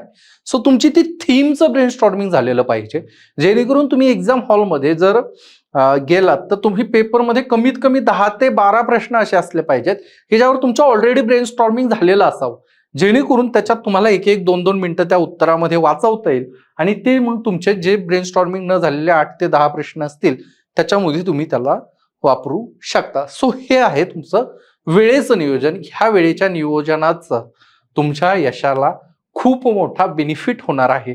त्यामुळे डे 1 पासून वेळेचं नियोजनावरती तुम्ही भर देणं आवश्यक त्या ठिकाणी आहे. आता वेळेच्या नियोजनाच्या नंतर पुढचा प्रश्न येऊन जातो की नेमकं प्रेझेंट कसं करायचं, तुमचं उत्तर कसं प्रेझेंट करायचं, त्यामध्ये नेमकं काय आयोगाला अपेक्षित आहे किंवा तुम्ही इव्हॅल्युएटरला किती सुखकर करता तुमचा पेपर तपासणं, हे देखील तुम्हाला बघणं गरजेचं आहे. सो त्याकरता तुम्ही सादरीकरण ज्यावेळेस तुम्ही करता आहात तर त्या सादरीकरणामध्ये तुम्हाला काही गोष्टी लक्षात घेणं गरजेचं आहे की तुम्ही एक म्हणजे जशी एक प्रश्नाची डिमांड आहे तसं एकतर बुलेट फॉर्मॅटमध्ये लिहा किंवा लहान परिच्छेदामध्ये लिहा, परंतु परिच्छेद हा खूप लांबलचक असायला नको आहे. बुलेट पॉइंट्स हे काय 2-3 शब्दाचेच असायला नको आहेत. तर ते व्यवस्थित लक्षात येतील असे तुमचे बुलेट पॉइंट्स असणं अपेक्षित आहे. म्हणजे प्रश्नाची डिमांड लक्षात घेऊन तुम्हाला ते लिहायचं आहे, परंतु ते अप्रोप्रिएट त्या ठिकाणी लिहिणं गरजेचं आहे. तुम्हाला हेडिंग्स देता आल्या पाहिजे, सब हेडिंग्स देता आलं, शीर्षक उपशीर्षक देता आल्या पाहिजे, जेणेकरून एक्झामिनरला लक्षात येईल की ह्या प्रश्नामध्ये जे 4 सब प्रश्न लपलेले आहेत त्या 4ही सब प्रश्नांना त्या ठिकाणी विद्यार्थ्याने जस्टिस केलेलं आहे आणि त्याचं काम ते सुलभ झालं तर त्याचा नक्कीच तुम्हाला एखादा मार्क वाढण्यामध्ये, एका प्रश्नाला 1 मार्क म्हणजे पूर्ण पेपरला 20 मार्क, आणि तुम्हाला माहित आहे की 1-1 मार्कावर त्या ठिकाणी 20 ते 25 विद्यार्थी हे शेवटच्या लिस्टमध्ये असतात. सो तो तुमच्याकरता एक क्रुशियल असा पॉईंट त्या ठिकाणी ठरतो. त्याच्यानंतर महत्वाचे जे शब्द आहेत त्या शब्दांना तुम्हाला अधोरेखित करता आलं पाहिजे, त्यांना रेषा आखल्या पाहिजे तुम्ही त्याच्या खाली, जेणेकरून तुम्ही जे कीवर्ड्स आहेत, ज्या की टर्म्स आहेत त्या विषयाच्या निगडीत, त्या सब्जेक्टच्या निगडीत, त्या टॉपिकच्या निगडीत त्या तुम्ही अधोरेखित करा, जेणेकरून त्या हायलाईट होतील, एक्झामिनर त्या लक्षात येतील आणि बऱ्यापैकी वेळेस तुम्ही कोणती संकल्पना, कोणती टर्म कोणत्या ठिकाणी वापरता त्याच्यावरती तुमचा अंडरस्टँडिंग काय आहे, तुमचा अभ्यास किती आहे तो आमच्या लक्षात येतो, किंवा जे इव्हॅल्युएटर आहे एमपीएससीचे यूपीएससीचे त्यांना ती गोष्ट लक्षात त्या ठिकाणी येते. आणि आणखीन एक शेवटचा मुद्दा जो खूप महत्वाचा आहे, यूपीएससी जे विद्यार्थी करत आहेत त्यांना त्याच्याबद्दल आयडिया असेलच किंवा नसेल ही आयडिया, तर मी सांगतो की रिसेंट ट्रेंड्समध्ये काय की कमीत कमी शब्दांमध्ये जास्तीत जास्त कंटेंट आपण समोरच्याला कसं देऊ याकरता काही विद्यार्थी हे आकृत्या काढण्याचं काम करतात, फ्लो चार्ट्स काढतात किंवा नकाशांचा त्या ठिकाणी वापर करतात. विशेषतः जिओग्राफीमध्ये, हिस्ट्रीमध्ये तुम्ही नकाशांचा वापर करता. सो याचा फायदा काय होतो की या प्रश्नाच्या एकतर तुमचं व्हिज्युअल इमॅजिनेशन कसं आहे ते तुम्ही अधोरेखित करता, एक्झामिनरला लक्षात येतं, सुटसुटीत मांडणी असते, आकृत्यामध्ये लगेच लक्षात येतं की हा ह्या गोष्टी याला माहीत आहे आणि ह्याला ह्यानुसार मार्क्स आपल्याला द्यायचे आहेत. सो ही गोष्ट तुम्हाला इथं क्लिअर झालेली आहे. त्याच्यानंतर पुढचा मुद्दा आहे भाषा आणि शैली कशी असायला हवी. आता बऱ्यापैकी विद्यार्थ्यांमध्ये गैरसमज भाषा आणि शैलीच्या संदर्भामध्ये आहेत. विशेषतः मराठीमध्ये जे लिहितात त्यांना असं बऱ्यापैकी विद्यार्थ्यांना वाटतं की एकदमच प्रमाण भाषा, संस्कृत प्रचुर मराठी असणंच अपेक्षित आहे का, किंवा एकदमच आपली गावरान भाषा जी आहे तसं लिखाण अपेक्षित आहे का, किंवा कुठंतरी त्याचा मध्यबिंदू काही आपल्याला पकडता येतो का, हे आपल्याला लक्षात येणं गरजेचं आहे. सो मी त्याच्याकरता सांगेल की जे आयडियली तुमचे स्टेट बोर्डाचे प्रश्न पेपर असतात, किंवा जे डिग्रीचे पेपर आहे, किंवा जे साहित्य तुम्हाला डिस्टन्स लर्निंग मधले एज्युकेशनल साहित्य दिसतं, त्यामध्ये ज्या प्रकारची भाषा आहे तशी भाषा तुमच्या उत्तरामध्ये अपेक्षित आहे. अगदीच तुम्ही संस्कृत प्रचुर मराठी लिहिणं अपेक्षित नाहीये, किंवा अगदीच गावठळ काही शब्द तुम्ही लिहिले की जे त्या समोरच्या माणसाला लक्षातच येणार नाही, तोही प्रॉब्लेम नाही. ते बी म्हणजे एक्झामिनर्स जे आहेत ते देखील तुमचे, इव्हॅल्युएटर्स जे आहेत ते देखील तुमचे डायव्हर्स सेक्शन ऑफ सोसायटी मधनं आलेले आहेत. सो एक बेअर मिनिमम जी आपली अंडरस्टँडिंग आहे, आणि त्या वापरणाऱ्या शब्दातनं काहीतरी चुकीचा अर्थ जात नाहीये ना, एवढंच लक्षात घेणं आणि त्यानुसार भाषा वापरणं अपेक्षित आहे. तुमच्याकडनं कोणालाही अपेक्षित नाहीये की तुम्ही एकदमच म्हणजे भयंकर अशी भाषा वापरा, किंवा खूपच अशी सैल अशी भाषा तुम्हाला त्या ठिकाणी वापरायला हवी. त्यामुळे त्यामध्ये सोपे शब्द, सोपे, स्पष्ट आणि औपचारिक अशा भाषेचा वापर करावा, ज्यामध्ये भाषा सुटसुटीत असावी, स्पष्ट समजून येण्यासारखी असावी. कारण ते उत्तरच तुमचं कम्युनिकेशनचं माध्यम असल्या कारणानं तुमचं उत्तर किती स्पष्ट आहे, किती सोपं आहे, त्यावर देखील खूप गोष्टी आवश्यक आहेत. आणि औपचारिक भाषा असावी. असं नाही की आपण एखाद्या मित्राशी बोलताय अशा स्वरूपाचं लिखाण अपेक्षित नाही. मला एक थोडंसं फॉर्मल वे मध्ये तुम्ही ज्यावेळेस कम्युनिकेट करता कोणाशी, तुम्ही तुमच्या टीचर्सशी जसं कम्युनिकेट, म्हणजे बेस्ट वे काय आहे की तुम्ही तुमच्या शिक्षकांशी जसं कम्युनिकेट करताना तशी तुमची भाषा असणं अपेक्षित आहे, जेणेकरून त्यांनाही तो फील येईल, त्यांना लक्षात येईल की त्या विद्यार्थ्यांची कॅलिबर काय आहे. त्याच्यानंतर खूपच किचकट असे शब्द किंवा तांत्रिक असे शब्द, क्लिष्ट असे वाक्य सहसा लिहायला टाळायचे आहेत. कारण काय होतं की तुमचं उत्तर वाचनाचा फ्लो तिथं ब्रेक होऊन जातो. मग तुम्ही म्हणा की सर आता तांत्रिक शब्द वापरायचे नाही म्हणजे काय, तर ज्या ठिकाणी आवश्यकता आहे, ज्या ठिकाणी तांत्रिक टेक्निकल वर्ड्स हे मस्ट आहेत, तिथं तुम्हाला वापरायलाच पाहिजे. परंतु जिथं तुम्हाला असं लक्षात येत आहे की इथं हा तांत्रिक शब्द आवश्यक नाहीये, फक्त मी काहीतरी एकदम जड असं लिहितोय म्हणून मी ते वापरतोय, अजिबात गरज नाहीये. तुम्ही एक नॉर्मल अशी तुमची भाषा ठेवणं अपेक्षित आहे. त्याच्यानंतर संतुलित आणि तटस्थ असा दृष्टिकोन तुमचा अपेक्षित आहे. संतुलित म्हणजे बॅलन्स अप्रोच असणं अपेक्षित आहे. तुम्हाला एखाद्या विषयावर बोलताना तुम्ही वाहत जात नाहीये ना, हे देखील बघितलं जातं. तुम्हाला त्या विषयाच्या सर्व बाजू माहीत आहेत का, ते देखील बघितलं जातं. तुमचा बायस तर नाहीये ना कशाच्या बाबतीत, तो देखील तुमच्या लिखाणातनं रिफ्लेक्ट होत असतो. आणि तुमचा व्यवस्थेत गेलेला अधिकाऱ्याचा जसा अप्रोच असायला हवा, कोणत्याही गोष्टीकडे बघण्याचा जो तटस्थ अप्रोच असायला हवा, तोच तटस्थ अप्रोच तुम्हाला तुमच्या उत्तरामध्ये येणं अपेक्षित आहे, जेणेकरून तुमच्यामधला काही बायस असेल तर तो अधोरेखित व्हायला नको आहे. आता प्रत्येकामध्ये काही ना काही बायस असतो, प्रत्येकाचं काही ना काही आयडिओलॉजिकल इन्क्लिनेशन असतं. परंतु ज्यावेळेस तुम्ही वाचन करता, ज्यावेळेस तुम्ही ह्या सगळ्या गोष्टीचा अभ्यास करता, त्यावेळेस तुम्हाला एक ऑब्जेक्टिव्हिटी तुमच्या दृष्टिकोनामध्ये येते आणि तुम्ही त्या गोष्टीकडे स्पेसिफिक नजरेनं बघण्याला त्या ठिकाणी तुम्हाला एक नवीन पर्स्पेक्टिव्ह त्या ठिकाणी मिळतो. आणि तोच पर्स्पेक्टिव्ह UPSC MPSC ला त्या ठिकाणी अपेक्षित देखील असतो. त्याच्यानंतर पुढचं आहे की उत्तरात व्हॅल्यू एडिशन काय करायचं आहे, मूल्यवर्धन काय करायचं आहे तुमच्या उत्तरामध्ये. तर त्यामध्ये तुम्ही एखाद्या प्रश्नाच्या संदर्भामध्ये, समजा पॉवर्टीवर प्रश्न असेल तर तुम्हाला पॉवर्टीच्या संदर्भामधल्या वेगवेगळ्या समित्याच्या जे आकडेवारी आहे, दारिद्र्यरेषेखाली लोकसंख्येची आकडेवारी आहे, किंवा ऑक्सफॅमचा जो रिपोर्ट आहे तो तुम्हाला माहीत असणं अपेक्षित आहे, जेणेकरून तुम्ही त्याच्याशी संबंधित असं तथ्य, फॅक्ट त्या ठिकाणी लिहू शकता.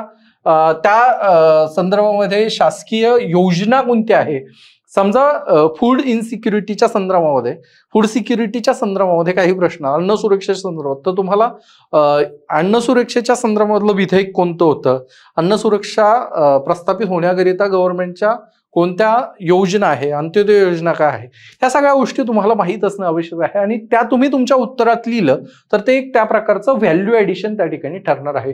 वेगवेगळे अहवाल काय आहे, किंवा आंतरराष्ट्रीय स्तरावरती या संदर्भात काही काम होत असेल तर ते देखील तुमच्या उत्तरामध्ये येणं अपेक्षित आहे, जेणेकरून की तुमचं एकतर तुमची पर्सनॅलिटी त्यातनं लक्षात येते, प्लस तुमचं जो स्पेक्ट्रम आहे अभ्यासाचा तो लक्षात येतो, आणि तुम्ही कोणत्या गोष्टीला कसं बघता, तुम्हाला त्याच्या फॅक्ट्समध्ये किती इंटरेस्ट आहे, तुम्ही नॅरेटिव्हच्या पलीकडे जाऊन कोणती गोष्ट बघता का, हे देखील त्या ठिकाणी तुमच्या उत्तरातनं लक्षात येते.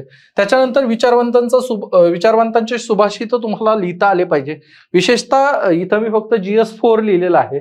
तुमचा जो निबंध आहे, ज्या निबंधाच्या पेपरच्या संदर्भात देखील आपण चर्चा करणार आहोत, तर त्या निबंधामध्ये देखील सुभाषित येणं गरजेचं आहे. सुभाषित आलेच पाहिजे का निबंधामध्ये, तर मी सांगेल आलेच पाहिजे असं नाहीये, पण जर जिथे एखादं ऍप तुम्हाला बसत असेल तर तुम्ही ते लिहिणं अपेक्षित आहे. समजा बऱ्यापैकी विद्यार्थ्यांनी कीर्तन ऐकलेलं असेल, तर कीर्तनामध्ये काय होतं की कीर्तनकार महाराज जे आहेत ते तुम्हाला काहीतरी आख्यान सांगता आहेत, काहीतरी गोष्ट सांगता आहात, दृष्टांत सांगत आहेत, आणि मध्येच काय होतं की जो एक गायक आहे तो गायक उठतो आणि प्रमाण द्यायला सुरुवात करतो. प्रमाण काय असतं की ज्या सिच्युएशनचं एक्सप्लेनेशन होत आहे किंवा जी सिच्युएशन ते महाराज सांगत आहेत, तर त्याला काही संतांनी काही प्रमाण लिहून ठेवलेलं आहे, म्हणजे संतांच्या अभंगामध्ये ओव्यामध्ये काहीतरी एक त्याचं प्रमाण आहे का, हे त्या ठिकाणी बघत असतात.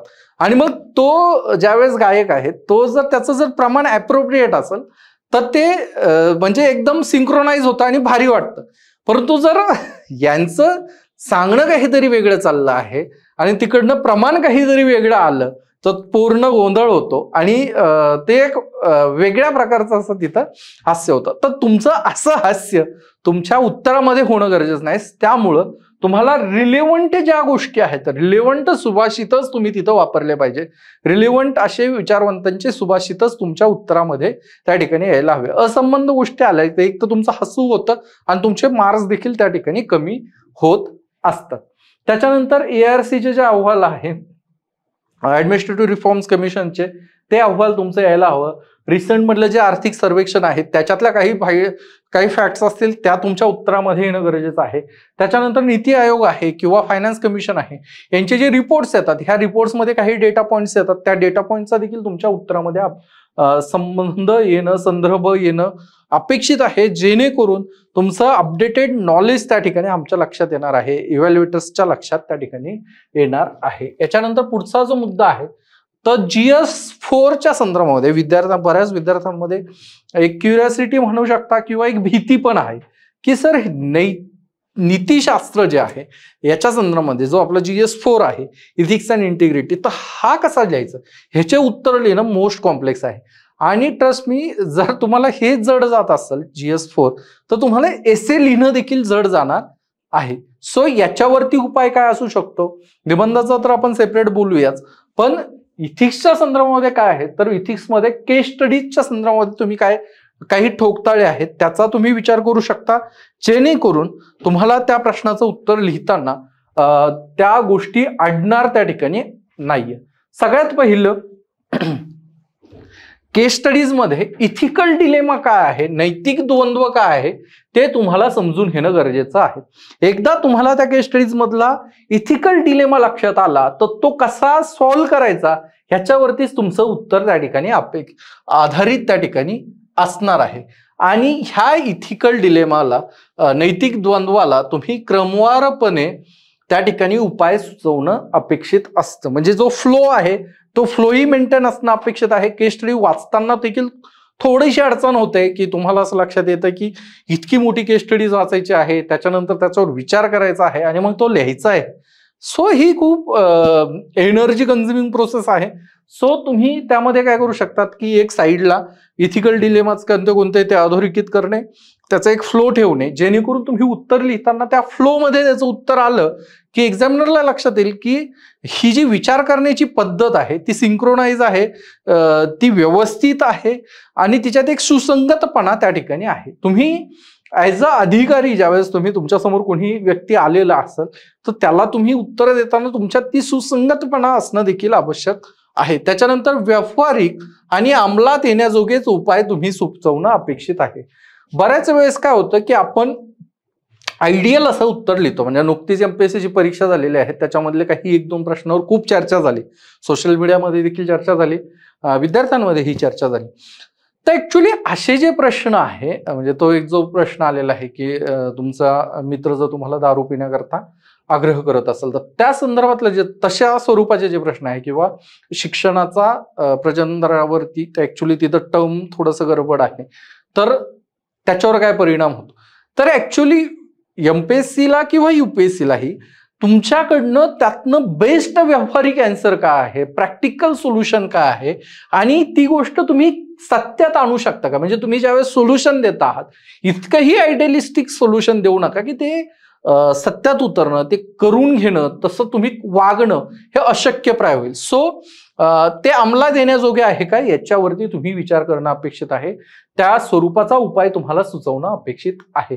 त्याच्यानंतर जे तुमचे थेरॉटिकल प्रश्न येतात, जे तुमचे थेरी बेस्ड प्रश्न आहेत सेक्शन ए मधला, आता ऍक्च्युली मी हे रिव्हर्स झालंय, हे सेक्शन बी असतं तुमचं आणि हे सेक्शन ए असतं ह्याच्यामध्ये इथिक्सच्या GS4च्या पेपरमध्ये. तर ह्या सेक्शन ए मधले जे प्रश्न आहे जे विशेषतः सिद्धांतिक प्रकारचे आहेत, थेरॉटिकल आहेत, त्यामध्ये तुम्हाला मुख्य संकल्पना ज्या आहेत त्यांचं स्पष्टीकरण देता यायला हवं. ते तुमचं पाठच असायला हवं की या संकल्पनेचा नेमक्या शब्दामध्ये समजा प्रामाणिकपणा काय आहे त्याचं एखादं उदाहरण तुम्हाला माहित असणं अपेक्षित आहे. सहानुभूती काय असते, समानुभूती काय असते, एम्पथी, सिम्पथी हे जे डिफरन्शिएटर आहे ह्याचं डिफरन्सिएशन काय आहे, याच्यामध्ये ऑब्जेक्टिव्हली कोणते 4 प्रकारचे हे वेगवेगळे गट त्या ठिकाणी पडतात. ह्या सगळ्या गोष्टींचं तुम्हाला आयडिया असणं अपेक्षित आहे, ते तुम्हाला तोंडपाठ असणं अपेक्षित आहे आणि ते तुमच्या उत्तरामध्ये येणं देखील अपेक्षित आहे. त्याच्यावर तुम्हाला स्पष्टीकरण देता यायला हवं, त्याच्यावर तुमच्याकडे उदाहरणं त्या ठिकाणी असणं अपेक्षित आहे. तुमचे डे टू डे लाईफचे उदाहरणं असू शकतात, तुमच्यासोबत घडलेल्या घटना असू शकतात, जनरल सोसायटी मधले तुमचे काही ऑब्झर्वेशन असू शकतात, पेपर वाचताना तुम्हाला काही असे एक्झाम्पल्स कलेक्ट करता येतात का ते बघणं अपेक्षित आहे आणि त्या स्वरूपाचं तुमचं एक डायनेमिक उत्तर त्या संकल्पनेच्या संदर्भामध्ये असणं अपेक्षित आहे. त्यानंतर नैतिक नेतृत्व किंवा निर्णयाचे प्रत्यक्ष उदाहरण तुम्हाला देता यायला हवं की काही डिसिजन्स असतील, ज्या हिस्टॉरिकल डिसिजन्स असतील किंवा काही डे टू डे लाईफ मधले डिसिजन्स असतील किंवा तुमच्या अनुभवात आलेले, पेपरमध्ये आलेले काही जे नैतिक निर्णय आहेत, जे नैतिक नेतृत्व करणारे लोक आहेत त्यांचा देखील उल्लेख तुमच्या ह्या उत्तरांमध्ये येणं अपेक्षित आहे. GS4 थोडंसं लिखाणाच्या संदर्भामध्ये, समजून घेण्याच्या संदर्भामध्ये देखील थोडंसं कॉम्प्लिकेटेड असल्या कारणानं तुम्हाला त्या गोष्टी इथं मी त्याचं एक सेपरेट घेतलेलं आहे आपण सेगमेंट. या व्यतिरिक्त आपण GS4चं देखील एक अंडरस्टँडिंग करताच एक लेक्चर घेऊ, कारण की बऱ्यापैकी विद्यार्थ्यांना तो टफ जाणारा विषय आहे, तर त्यावर देखील आपण सविस्तर चर्चा पुढं करूयात. तर आज तुर्तास उत्तर लेखनाच्या स्वरूपामध्ये दोन्ही सेक्शनमध्ये ह्या एक बेसिक फ्रेमवर्क तुमच्या डोक्यात ठेवा आणि अभ्यास करताना देखील तुम्ही जे वाचता आहात, तुम्ही जे लिहिता आहात ह्याचा ह्या फ्रेमवर्कमध्ये कुठं फायदा होतोय का हे बघणं अपेक्षित आहे. त्याच्यानंतर काही सामान्य चुका असतात, त्या चुका तुम्हाला टाळणं अपेक्षित आहे. ह्या चुका का टाळणं अपेक्षित आहे, तर अर्थातच ह्या चुका टाळल्या तरच तुमच्या प्रश्नाचे तुमचे मार्क्स वाढणार आहे आणि तरच तुम्ही सिलेक्ट होणार आहे. जर ह्या तुम्ही चुका केल्या तर कदाचित तुम्हाला जास्ती अटेम्प्ट त्या ठिकाणी लागू शकतात. सो जो विद्यार्थी कमीत कमी चुका करतो, आता कमीत कमी चुका करणं म्हणजे काय किंवा चुकाच टाळणं म्हणजे काय, तुम्ही म्हणाल सर चूक केलीच नाही चूक टाळणार कसं. सो तुमचे जे सिनियर्स असतील, तुम्हाला जे शिकवतात ते असतील, त्यांचा काही अनुभव असेल, त्यांच्या काही चुका असतील आणि त्या चुका ते तुम्हाला सांगतील की अशा प्रकारच्या चुका होणं अपेक्षित आहे, ह्या चुका तुम्ही टाळा. तर तुमच्या एक कॉन्शियसली तुमच्या माइंडमध्ये ते असणार आहे की मी ही चूक करायची नाहीये. त्याकरता काही सामान्य चुका दिलेल्या आहेत उत्तर लेखनामध्ये होणाऱ्या, त्या मी तुम्हाला सांगतो, त्या तुम्ही टाळा. त्याच व्यतिरिक्त आणखीनही काही चुका तुमच्या अभ्यासाच्या संदर्भात असू शकतात, त्या देखील तुम्ही टाळणं अपेक्षित आहे. तर यामध्ये सर्वात पहिली जी चूक आहे ती आहे प्रश्नाचा चुकीचा अर्थ लावणे. जे आपण सुरुवातीलाच बघितलं की तुम्हाला प्रश्न समजून घेणं गरजेचं आहे. नेमकं त्या प्रश्नाचे कीवर्ड्स काय आहेत, त्या प्रश्नातले सब क्वेश्चन्स कोणते आहेत आणि त्या सब क्वेश्चन्सला कसं टॅकल करता येईल हे तुमच्या लक्षात येणं गरजेचं आहे. त्याच्यानंतर संदर्भाच्या बाहेर तुम्ही लिखाण करणं अपेक्षित नाहीये. जो एक फ्रेमवर्क तुमच्या प्रश्नाचे आहे, म्हणजे ते जे 4 प्रश्न आहे, सब क्वेश्चन 3 सब क्वेश्चन आहे त्या प्रश्नामध्ये, त्या एका फ्रेमवर्कच्या बाहेर तुमचं उत्तर जाणं अपेक्षित नाहीये. ते तुमच्या लक्षात येणं गरजेचं आहे. खूप लांब किंवा खूपच असं थोडकं असं उत्तर नाही. म्हणजे समजा 150 शब्दांचा प्रश्न आहे आणि ह्या 150 शब्दाचं उत्तर तुम्ही अगदीच 50 शब्दात 60 शब्दात लिहिणं अपेक्षित नाहीये, किंवा तुम्ही ते उत्तर डायरेक्ट 250 ते 300 शब्द लिहिणं अपेक्षित नाहीये. म्हणजे दोन्हीही टोकं टाळायचे आहेत. कमीत कमी पण लिहायचं नाहीये आणि जास्तीत जास्त पण लिहायचं नाही. हे समजा तुम्ही 10% मार्जिन घेऊन चालू शकता की 150 शब्दाचं जर उत्तर असेल, 10% मार्जिन म्हणजे तुम्ही 135 ते 165 मध्ये एक 10% मार्जिन ही स्टँडर्ड आहे की तुम्हाला जितकी संख्या सांगितली आहे त्यापेक्षा 10% कमी जास्त तुम्ही लिहू शकता. सो 135 ते 165 शब्दांच्या मध्ये तुमचं उत्तर अपेक्षित आहे. आणि जे 250 शब्दांचं उत्तर आहे ते 225 ते 275 शब्दांमध्ये तुमचं त्या ठिकाणी अपेक्षित आहे. आणि तेवढ्यातच तुम्हाला त्याचं उत्तर लिहिणं आवश्यक आहे. त्याच्याही बाहेर तुम्ही जाता कामा नये. अगदी 280 पर्यंत गेला तरी काय हरकत नाही, पण तुम्ही डायरेक्ट 300 क्रॉस करत आहात तर ते प्रॉब्लेमॅटिक आहे. ते तुम्ही टाळायला हवं आहे. त्याच्यानंतर शेवटचं आहे म्हणजे सामान्य चुकांमधलं शेवटचं आहे की ज्यामध्ये असं लिहिलंय की खराब हस्ताक्षर किंवा खराब सादरीकरण करू नये. खराब हस्ताक्षर म्हणजे काय, तर तुम्ही तुमचं जे हँडरायटिंग आहे ते अगदीच तुम्ही कॅलिग्राफी करावी अशी युपीएससीला एमपीएससीला अपेक्षा नाहीये. तुम्ही तुमचं उत्तर इतकं सुटसुटीत लिहा की एका जे काही समजा इव्हॅल्युएटरचे ऑनलाईन ॲव्हरेज 50 इव्हॅल्युएटर तुम्हाला असतात, 50 ते 60 70 पण असू शकतात. सो त्या व्यक्तीला ते सुटसुटीत दिसायला हवं, त्याला ते वाचता यावं अशीच त्या ठिकाणी एक अपेक्षा आयोगाची आहे आणि त्या इव्हॅल्युएटरची असते. की समजा मी जर पेपर चेक करतो आहे आणि मी जर तुमचं उत्तर वाचताना मलाच त्रास होतो आहे, मला समजतच नाहीये की तुम्ही काय लिहिलेलं आहे, तुमचं हस्ताक्षर इतकं खराब असलं तर मग त्याच्यावर तुमच्या मार्कांवर त्याचा निगेटिव्ह परिणाम होऊ शकतो. आणि सादरीकरण म्हणजे काय, तर एक तुमचा समजा A4 साईजचा पेपर आहे. आता ह्या A4 साईजच्या पेपरला ही एक मार्जिन तुम्ही पकडलेली आहे. तर ह्या मार्जिनच्या बाहेर इथं तुमच्या काही पॉइंट्स असतील, इथं परत तुम्ही काही सब हेडिंग देत असाल तर त्याला इथून तुम्ही सुरुवात करा. सो एक स्ट्रक्चर त्या ठिकाणी व्यवस्थित. पॅरेग्राफ करणार असाल तर समजा हे आहे, ही मार्जिन आहे, पॅरेग्राफ करत असाल इथून सुरुवात करा, हा पॅरेग्राफ इथं संपला तर इथं सोडा, परत दुसरा पॅरेग्राफ इथून सुरुवात करा. सो एक स्ट्रक्चर त्या ठिकाणी असणार. त्याचं एक सादरीकरण तुमचं प्रॉपर असलं की त्याचा फायदा असा होतो की उत्तर जो लिहितो चेक करतो आहे त्याला ते वाचायलाही सोपं जाईल, त्याला ते दिसायलाही अट्रॅक्टिव्ह असणार आहे आणि त्याचा निश्चितच फायदा तुमच्या गुणांमध्ये त्या ठिकाणी होणार आहे. सो ह्या गोष्टी आहेत, ह्या चुका आहेत, ह्या तुम्हाला टाळता आल्या पाहिजेत. यानंतर पुढचा जो मुद्दा आहे तो सराव आणि अभिप्रायचा आहे. म्हणजे काय, तर तुम्ही प्रॅक्टिस किती करता हे खूप महत्वाचं आहे. प्रॅक्टिस करताना तुम्ही एक्झाम सदृश्य जी परिस्थिती, एक्झाम हॉलच्या सदृश्य अशा परिस्थितीत ती करता आहात का, हेही त्यातल्या त्यात महत्वाचं आहे. प्लस तुम्हाला फीडबॅक सिस्टीम काय आहे, तुम्ही फीडबॅकला किती ओपन आहात, तुम्ही फीडबॅकवर काम करता का नाही आणि तो पुढच्या पेपरमध्ये ते रिफ्लेक्ट होतंय का नाही हे बघणं गरजेचं आहे. मग फीडबॅकमध्ये काय करू शकतात किंवा सराव करताना तुम्ही कोणत्या गोष्टी करू शकता, तर जे मागील वर्षाचे जे प्रश्न आहेत त्या प्रश्नांना सोडवून तुम्ही त्याचा एक ट्रेंड त्या ठिकाणी लक्षात येऊ शकता. म्हणजे तुमच्या एक लक्षात येतं की अमुक अमुक टॉपिकवर अमुक अमुक प्रकारचे प्रश्न विचारले जाऊ शकतात. सो ह्याचा एक फायदा काय होतो की तुमच्या एक बॅक ऑफ द माइंड तो टॉपिक वाचताना एक गोष्ट लक्षात असते की ह्या टॉपिकवर या स्वरूपातला प्रश्न येऊ शकतो. आता आपल्याला तयार राहायचं आहे, आपण अभ्यास करताना अशा स्वरूपाचा अभ्यास करूयात की अशा स्वरूपाचा प्रश्न आला की लगेच आपण त्याचं उत्तर लिहू शकतो. पण याच्यात आणखीन एक चॅलेंजिंग गोष्ट अशी आहे की UPSC म्हटलं जातं की there is no pattern, is a pattern.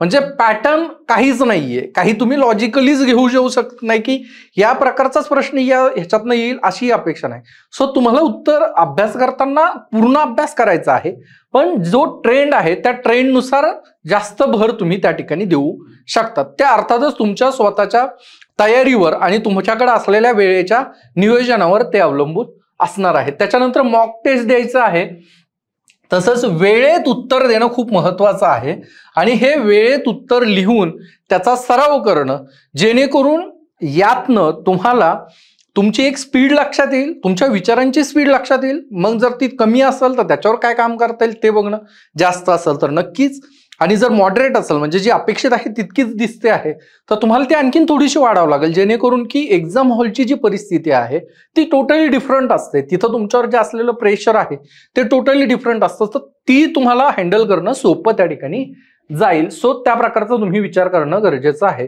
त्याच्यानंतर तुम्ही अभिप्राय कोणाकडनं घ्याल, जे आपण सुरुवातीला लेक्चरच्या बघितलं की तुमचे सोबतचे विद्यार्थी असतील त्यांच्याकडनं घेऊ शकता, सिनियर्सकडनं घेऊ शकतात, ज्यांच्याकडे तुम्ही शिकता आहात त्यांच्याकडनं घेऊ शकतात, ज्यांच्याकडे तुम्ही टेस्ट सिरीज देता त्यांच्याकडनंही तुम्ही फीडबॅक घेऊ शकता. परंतु हे जे फीडबॅक तुम्ही घेता आहात तर ते फीडबॅक घेण्याकरिता संकुचित असता कामा नये. तुम्ही ओपन असणं अपेक्षित आहे. तुम्ही समोरच्याचा आलेला फीडबॅक पॉझिटिव्हली घेणं, त्याच्यावर काम करणं आणि त्यातनं ती चूक पुन्हा होणार नाही यासाठी प्रयत्नरत असणं गरजेचं आहे. सो सराव आणि त्यावर आलेला अभिप्राय फीडबॅक तो तुम्ही कसा घेता आणि त्याच्यावर तुम्ही कसं काम करता ह्याच्यावर खूप काही गोष्टी त्या ठिकाणी अवलंबून असतात. ह्याच्यानंतर आता चारही जीएसच्या पेपरवर आपण बेसिकली बोलतो आहे. PSIRचं जे असणार आहे, जो मी स्वतः PSIR घेतो म्हणून त्या संदर्भातलं जे उत्तर लिखाणाचं असेल ते आपण सेपरेटली त्याच्यावर चर्चा करू. निबंधावर देखील मी घेईल, त्यावरही चर्चा आपण करूया. निबंधाचे माझे बऱ्यापैकी गुण यायचे त्यामुळे मी त्यावर तुम्हाला सांगू शकल. आणि आता चारही जीएस मध्ये नेमकं त्या विषयाला अनुषंगाने कसं लिहिणं अपेक्षित आहे ते देखील आपण ब्रीफली बघूया. त्या विषयाचे जे टीचर आहे, आता मी GS2 घेतो तर मी GS2 तुम्हाला सांगल, प्लस GS4चंही सांगल. परंतु बाकीचं GS1 GS3 जे आमचे टीचर्स आहेत त्या विषयाचे केतन सर आहे जे GS3 वर तुम्हाला सांगतील आणि त्या स्वरूपाचं तुम्हाला कसे उत्तर अपेक्षा आहेत ते देखील तुम्हाला डिटेल सांगतील. पण आपण एक जनरल ओव्हरव्ह्यू त्या ठिकाणी घेऊन ठेवूयात की GS1 जे आहे ते बऱ्यापैकी तुम्हाला फॅक्ट्सवर आधारित बहुआयामी दृष्टिकोन तुमच्याकडनं अपेक्षित आहे. फॅक्च्युअल थोडंसं हिस्ट्रीमध्ये फॅक्च्युअल प्रश्न येणं अपेक्षित आहे. तुम्हाला बहुआयामी विचार भूगोलाच्या प्रश्नामध्ये आणि भारतीय समाजाच्या जे घटक आहेत त्या घटकामध्ये करणं अपेक्षित आहे. GS2 मध्ये उत्तर जे आहे ते गव्हर्नमेंट, शासन, राजकारण आणि आंतरराष्ट्रीय संबंधाच्या चौकटीत असणं अपेक्षित आहे. त्याची एक जोड तुम्हाला देता येणं अपेक्षित आहे. प्लस त्याचसोबत त्याची एक संविधानात्मक जी आपली फ्रेमवर्क आहे ती ब्रेक तर होत नाहीये ना याचा देखील तुम्हाला विचार करणं अपेक्षित आहे. त्याच्यानंतर GS3 जो आहे, GS3 मध्ये अर्थव्यवस्था, तंत्रज्ञान, विज्ञान आणि तंत्रज्ञान, पर्यावरण यांच्याशी संबंधित उत्तरं लिहिणं अपेक्षित असल्या कारणानं त्याच्यामध्ये तुम्हाला डेटा टाकता येईल, आकृत्या टाकता येईल आणि काही समकालीन उदाहरणं, मुद्दे देखील तुम्हाला तिथं वापरता येणार आहेत. सो हे GS स्पेसिफिक आहे की या GS प्रकारचा GS असेल तर तुम्हाला अशा प्रकारचे उत्तरं लिहिता येणार आहे. त्याच्यानंतर GS4 जे आहे त्याच्यामध्ये तुम्हाला वेगवेगळे उदाहरणं अपेक्षित आहे. ज्या व्हॅल्यूज आहे, प्रिन्सिपल्स आहेत त्याच्यावर तुम्हाला लिहिणं गरजेचं आहे. नैतिक विचारसरणीला प्राधान्य तुम्ही त्या ठिकाणी देणं अपेक्षित आहे. सो हे बेसिक आहे. ह्याच्यात डिटेलमध्ये तुम्ही अर्थातच त्या सब्जेक्ट टीचर जातील. मी जे शिकवतो मी त्या संदर्भात देखील तुम्हाला डिटेल त्या ठिकाणी सांगणार आहे की नेमकं काय अपेक्षित आहे, कोणत्या प्रकारचे कीवर्ड्स अपेक्षित आहे, कोणत्या प्रकारचं उत्तर अपेक्षित आहे हे आपण त्यावेळेस बघणारच आहोत. त्याच्यानंतर पुढचा जो प्रश्न आहे तो पुनरावलोकनचा आहे. म्हणजे तुम्ही रिव्हिजन कसं करता त्याच्यावर तुम्हाला ह्या गोष्टी लक्षात घेणं गरजेचं आहे. किंवा काही स्पेसिफिक प्रश्न असतील त्या प्रश्नांचं तुमचं टेम्पलेट तयार आहे का, ब्रेनस्टॉर्मिंग झालेलं आहे का, जे मी पहिले सांगितले की तुमचे 10 ते 12 प्रश्न असे असायला हवेत की जे तुम्ही एक्झाम हॉलमध्ये एंटर करायच्या अगोदर तुमच्याकडनं ब्रेनस्टॉर्म झालेले असावेत. म्हणजे काय का तुमचा अभ्यासाचा अवकाश इतका मोठा असायला हवा की तुमचं बऱ्यापैकी अंडरस्टँडिंग, बऱ्यापैकी तुमचा विचार करून ऑलरेडी झालेला असेल. याच्यामध्ये काय करू शकता तुम्ही, तर जे वारंवार प्रश्न विचारतात, वेगवेगळे जे थीम्स आहेत, प्रश्न रिपीट होत नाही पण थीम्स रिपीट होतात. सो तुम्हाला त्या थीम्स पकडायच्या आहेत. त्या थीम्स करता काय फ्रेमवर्क तुम्ही ठेवणार, कोणते कीवर्ड त्याच्यामध्ये यायला हवेत, त्याचं एक टेम्पलेट तुमच्याकडे रेडी असायला हवं आणि ते टेम्पलेट तुम्ही तयार करणं, वाचणं, त्याचं रिव्हिजन करणं आणि मग त्यातनं 100% म्हणजे आता जनरली आपण जितका अभ्यास करतो त्याच्या किती % तुम्ही रिप्रोड्यूस करता हे देखील महत्वाचं आहे.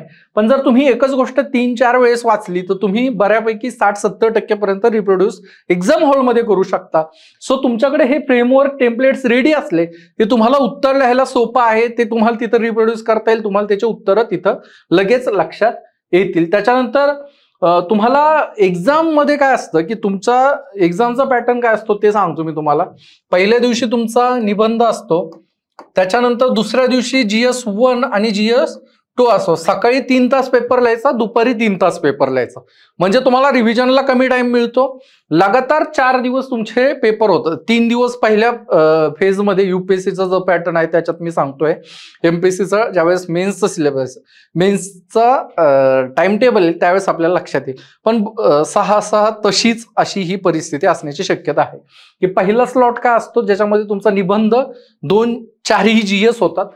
पहिल्या दिवशी निबंध असतो, दुसऱ्या दिवशी पहिला आणि दुसरा, त्याच्यानंतर तिसरा आणि चौथा GS त्या ठिकाणी असतो, आणि त्याच्यानंतर गॅप, आणि नंतर मग ज्या क्वालिफाईंग लँग्वेज आहे मराठी आणि इंग्लिश ह्या सकाळ संध्याकाळ, आणि दुसऱ्या दिवशी ऑप्शनलचा पहिला पेपर आणि दुसरा पेपर त्या ठिकाणी घेतला जातो. सो सांगण्याचा उद्देश असा आहे की तुम्हाला रिव्हिजनला कमी टाइम असतो, सकाळी पेपर द्यायचा आहे, संध्याकाळी पेपर द्यायचा आहे, त्यामुळं गडबड होण्याची शक्यता असते. सो तुमच्याकडे काही नोट्स तयार असणं अपेक्षित आहे, आणि त्या नोट्स इतक्या क्रिस्पी असायला हव्यात की त्या वाचून तुम्ही पेपरला गेला की तुम्हाला लक्षात यायला पाहिजे की त्याच्यातल्या वाचलेल्या गोष्टींवर ऍटलिस्ट 10 ते 12 प्रश्न डायरेक्ट टॅकल झाले पाहिजे. सो अशा प्रकारच्या नोट्स, कन्साइज नोट्स मेकिंगवर देखील आपण सेशन घेणार आहोत, तर ते देखील आपण तेव्हा बघू. सो नोट्स देखील तुम्हाला त्या प्रकारच्या तुमच्या झाल्या पाहिजे, आणि त्याचं रिव्हिजन, नोट्स बनवणं ही एक वेगळी गोष्ट आहे, आणि त्या नोट्सचं रिव्हिजन करणं वेगळी गोष्ट आहे. समजा आता तुम्ही जर पेपरचा अभ्यास करायला लागला, GSचा आणि ऑप्शनलचा, निबंधाचा, तर आता तुमच्या नोट्स मेकिंग होतील, नंतर प्रिलिम्स द्याल, प्रिलिम्स झाल्याच्या नंतर नोट्स वाचणे, पेपर देणे, नोट्स वाचणे, पेपर देणं. सो तुमचे 3 वेळेस जर तुम्ही एक नोट वाचत असाल ह्या प्रिलिम्स आणि मेन्सच्या मध्ये, तर तुमचे जे त्या कंटेंटला रिप्रोड्यूस करण्याची जी क्षमता आहे ती तुमची वाढलेली त्या ठिकाणी असते. त्याच्यानंतर एक स्वतःची शैली विकसित करा असा एक मुद्दा आहे. तो म्हणजे का, तर तुमच्यात जी थॉट प्रोसेसची जी युनिकनेस आहे ती खूप महत्वाची आहे. तुम्ही किती विशिष्ट प्रकारचा विचार त्या ठिकाणी करता हे आपल्याला लक्षात घेणं गरजेचं आहे. सो उत्तर लेखनाचा सराव करताना सराव करा ज्याच्यामध्ये तुम्हाला एक स्पष्टता येईल, नेमकेपणा दर्शवता येईल.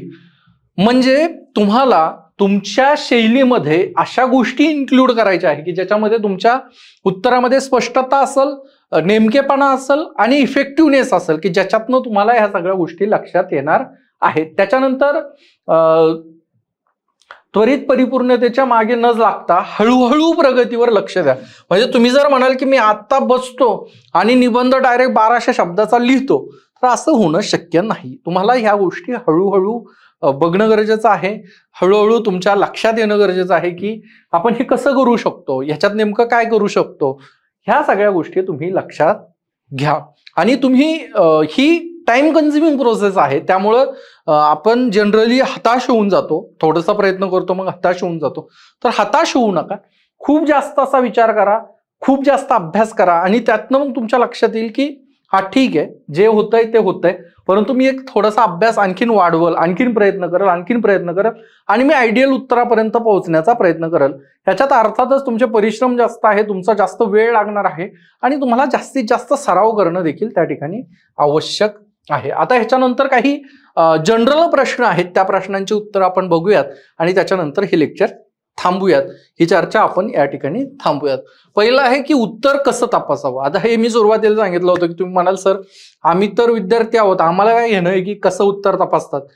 तर हे 2 गोष्टी करता महत्वाचं आहे. पहिलं म्हणजे तुम्हाला माहीत असणं आवश्यक आहे उत्तर कसं तपासलं जातं, जेणेकरून तुम्ही उत्तर लिहिताना तपासणाऱ्याला अभिप्रेत असं उत्तर लिहाल. आणि दुसरं असं की जर तुमच्याकडं तुमचं उत्तर चेक करणारा कोणी नसेल तर तुम्हाला ते सेल्फ इव्हॅल्युएशन करता येणं आवश्यक आहे. सेल्फ इव्हॅल्युएशन मध्ये मी तुम्हाला सजेस्ट करेल की काही आयडियल मॉडेल आन्सर असतात PYQचे, ते तुम्ही घ्या.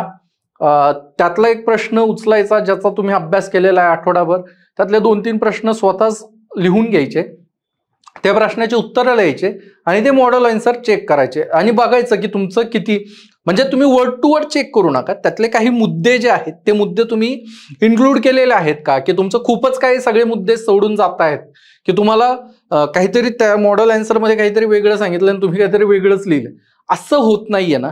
हे क्रॉस व्हेरिफिकेशन तुम्ही स्वतःच्या पातळीवरती त्या ठिकाणी करू शकतात. आता सेल्फ इव्हॅल्युएशन करताना सगळ्यात महत्वाचं काय आहे की तुमचा प्रश्नातला कीवर्ड काय आहे, त्या कीवर्डला जस्टिफाय करणारं उत्तर तुम्ही लिहिलंय का हे पहिले बघायचं. म्हणजे जर समजा विश्लेषण करा दिलं आहे, क्रिटिकली इव्हॅल्युएट करा दिलेलं आहे, तर तुम्ही तेच केलं आहे का, ही पहिला ठोकताळा आहे. दुसरा ठोकताळा काय आहे की जे सब क्वेश्चन्स आहेत ते सब क्वेश्चन्स तुम्ही ऍड्रेस केलेले आहेत का. एका प्रश्नामध्ये 3 ते 4 सब क्वेश्चन्स असतात, त्या सब क्वेश्चन्सचे उत्तर तुमच्या ह्याच्यामध्ये आलेले आहे का, उत्तरामध्ये त्याचे पॉइंट्स आलेले आहेत का हे बघणं. त्याच्यानंतर तुमच्या उत्तराचा एक फ्लो आहे का, म्हणजे असं डिस्कनेक्ट तर वाटत नाहीये ना, दिसायला कसं आहे, प्लीजंट आहे का, हँडरायटिंग तुमची लक्षात येते आहे का, हे एक बेसिक पॅरामीटर आहे जे तुमच्या सेल्फ इव्हॅल्युएशन मध्ये तुम्हाला कामं येतील. कन्क्लुजन मध्ये तुम्ही कन्क्लुजन कसं करता आहात, कन्क्लुजन फ्युचरिस्टिक पर्स्पेक्टिव्ह आहे का, वे फॉरवर्ड त्याच्यामध्ये तुम्ही दिलेला आहे का, आणि इंट्रोडक्शन करताना देखील काही युनिकनेस आहे का तुमच्या उत्तरामध्ये, हे देखील तुम्ही बघायची गरज आहे, जेणेकरून हे सेल्फ इव्हॅल्युएशन तुम्ही कराल आणि ह्याच्यात आणखीन इम्प्रूव्हमेंट करण्याचा प्रयत्न त्या ठिकाणी करणार. सो त्याकरता नेमकं उत्तर कसं तपासावं याच्यावरती आपण चर्चा केलेली आहे. त्याच्यानंतर पुढचं आहे की उत्तर लिखाणाचे फायदे काय आहेत. अर्थातच हे फायदे तुम्हाला माहित आहे म्हणूनच तुम्ही लेक्चर बघता आहात.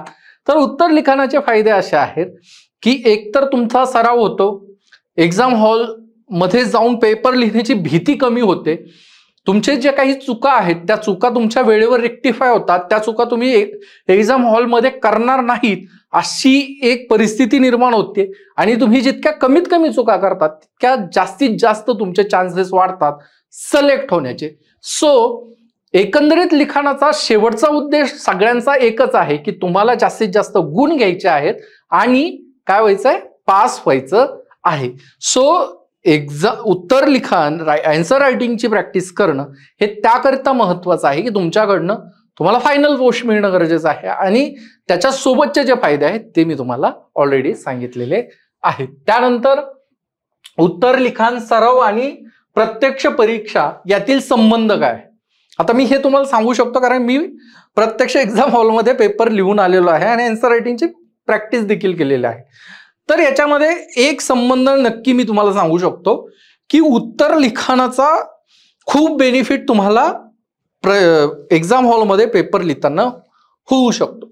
त्याकरता तुम्हाला काय करावं लागेल की फुल लेंथ पेपर तुम्हाला सकाळच्या सेशनमध्ये बसून लिहायचं आहे, दुपारी बसून लिहायचं आहे आणि असं तुम्हाला पूर्ण एक्झामची जी प्रोसेस आहे, जी 3+2 दिवसाची 5 दिवसाची प्रोसेस आहे ती तुम्ही फॉलो करा तुमच्या प्रिलिम्स आणि मेन्सच्या मध्ये, जेणेकरून तुम्ही ती परीक्षा ऑलरेडी एकदा देऊन झालेली आहे त्यावेळेस तुमच्या ते कॅलिबर लक्षात येतं, तुम्हाला किती रिव्हिजनची गरज आहे, कोणते मुद्दे कमी आहे आणि हे तुम्ही फायनल पेपरला जायचे एक 15 दिवस 20 दिवस अगोदर करणं अपेक्षित आहे, जेणेकरून ते 15 दिवसाचा जो मधला गॅप आहे त्यामध्ये तुम्ही ह्यात राहिलेल्या त्रुटी तुमच्या लक्षात येतील.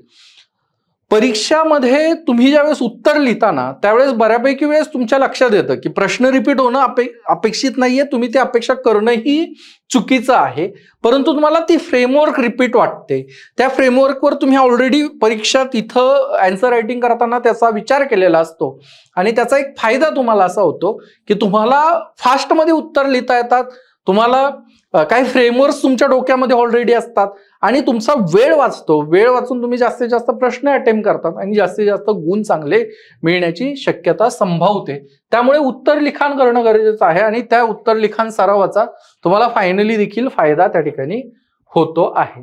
आता उत्तर लिखाणाचं अंतिम फलित काय आहे तर सगळ्यांना माहिती आहे अंतिम फलित ही तुमची मिळणारी पोस्ट आहे की तुम्हाला जास्तीत जास्त उत्तर लिहून जास्तीत जास्त कॉन्फिडन्स येणार, जास्तीत जास्त तुम्ही प्रॅक्टिस करणार आणि त्याचा शेवट असा होणार की तुम्हाला चांगले गुण मिळणार आहेत. ऍक्च्युली हे थोडंसं ओव्हरलॅपिंग आहे फायदे आणि फलिताच्या संदर्भामध्ये, आणि अशा प्रकारे आजचं जे आपली चर्चा आहे उत्तर लिखाणाची ती इथं थांबवतोय आपण.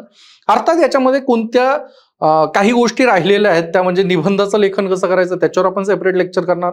ऑप्शनल जो PSI आहे त्याचंही आपण सेपरेट करू. माझा जो ऑप्शनल आहे मी जो शिकवतो तो त्याचा आपण वेगळं डिस्कशन करू आणि प्रत्येक GSचं एक वेगळं स्पेसिफिक असं आन्सर रायटिंग आणि पूर्ण स्ट्रॅटेजीचं लेक्चर होईल. पण एकंदरीत उत्तर लेखनाचे जे ठोकताळे आहेत जे सगळ्या विषयांना लागू होतात त्यावर आज आपण चर्चा केलेली आहे. आणि शेवटी तुम्हाला इथं ही एक टॅगलाईन दिसत असेल की लिहा आणि यशस्वी व्हा. डिस्क्रिप्टिव्ह पॅटर्नचा हाच मूळ मंत्र आहे की लिहा आणि यशस्वी व्हा. तुम्ही जितकं जास्त लिहाल तितका तुमचा सराव होईल. तितका सराव झाला की तुम्हाला एक्झाम हॉलमध्ये तितक्या तुमच्या चुका कमी होतील आणि जितक्या चुका कमी होतील तितके जास्त गुण तुम्हाला मिळतील आणि तितके तुमचे सिलेक्ट होण्याचे चान्सेस वाढतील. सो लिहा आणि यशस्वी व्हा ह्या एका पॉझिटिव्ह टोनमध्ये आणि तुम्हाला ह्या गोष्टी सगळ्या करायच्या आहेत हे लक्षात घेऊन आपण या ठिकाणी ह्या चर्चेला थांबूयात. भेटूयात या सिरीजच्या पुढच्या लेक्चरमध्ये. सोबतच आमच्या काही करंट अफेअर्सच्या सिरीज आपण चालू करत आहेत विशेषतः GS2च्या संदर्भामध्ये आणि पॉलिटिकल सायन्सच्या ऑप्शनलच्या संदर्भामध्ये. आपण IRच्या संदर्भामध्ये काही जी करंट अफेअर्सची सिरीज आहे ती लवकरात लवकर आपण चालू करणार आहोत. तर भेटूयात अशाच पुढच्या एखाद्या इन्फॉर्मेटिव्ह चर्चेमध्ये. तोपर्यंत अभ्यास करा, लिहित राहा आणि यशस्वी व्हा. धन्यवाद.